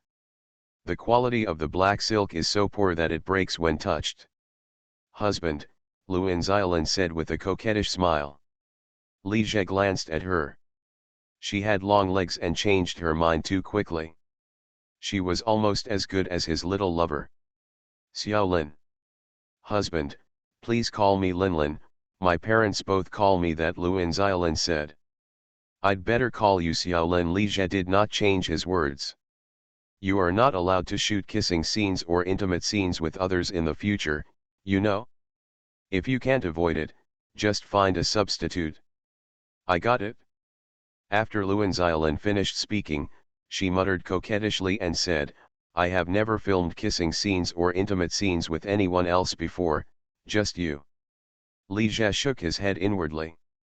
This guy with long legs and a cool appearance actually liked to act coquettishly. Also, if you don't want to be with me in the future, just tell me directly and I will terminate the contract and let you go. But you must not hook up with others behind my back. If you really do this and I find out, then you should withdraw from the entertainment industry. Even if you don't want to retreat, I will help you retreat. Li Jie, what did you say? Luan Xiaolin became anxious upon hearing this. It's impossible for me to leave you, and it's even less possible for me to hook up with someone else. Who do you think I am? Don't worry, I'm just assuming. Li Jie comforted her. When you become famous in the future and become a first or second tier star, you may feel that my company is not suitable for your development and want to develop in another company. This is possible. I will definitely not leave, Luan Xiaolin said firmly. After speaking, she paused and said, Li Jie, do you not regard me as your girlfriend? Of course I consider you my girlfriend. I said I won't look for actresses as my girlfriends, so I made an exception for you. Li Jie said this, but in his heart he still believed that the relationship between the two was that of a sponsor and a lover. However, if Luan Xiaolin had followed him wholeheartedly, he would definitely not treat her badly. I'm not sure if I can praise her as the first line, but it's still very easy to be the second line. After Luan Xiaolin becomes popular, if she is still willing to follow him, then she will be his girlfriend. Now she is just a lover. Luan Xiaolin didn't know what Li Jie was thinking, and couldn't help but be very happy to hear what he said. Husband, having a celebrity girlfriend is also beneficial. What's the benefit? Li Jie asked casually. Think about it, if I become famous in the future and have many fans, and they all like me, but I only belong to you, Won't I feel a special sense of accomplishment, Luan Xiaolin said with a smile. What are you talking about? How could I think that? Li Jie criticized her. How could a serious person like him have such thoughts? Li Jie found a pair of black stockings from the glove box and handed them to Luan Xiaolin. Put them on. If they found that her stockings were suddenly gone, the crew might not know what they would think. Why do you still have stockings in the car? Luan Xiaolin took the stockings and said while putting them on. Why are there stockings in Li Jie's car? Of course it was for his personal secretary Lu Kaiyu. After all, the quality of stockings is not very good and they break easily. Looking at Luan Xiaolin who was wearing stockings, Li Jie sighed softly in his heart. He originally had no special hobbies and was not interested in stockings. Now that he has a long-legged beautiful secretary and a long-legged beautiful lover, he has almost developed a special hobby. After Luan Xiaolin put on her stockings, she muttered softly, "These stockings seem a bit short." Li Jie couldn't help but laugh after hearing this. Why bother with long legs?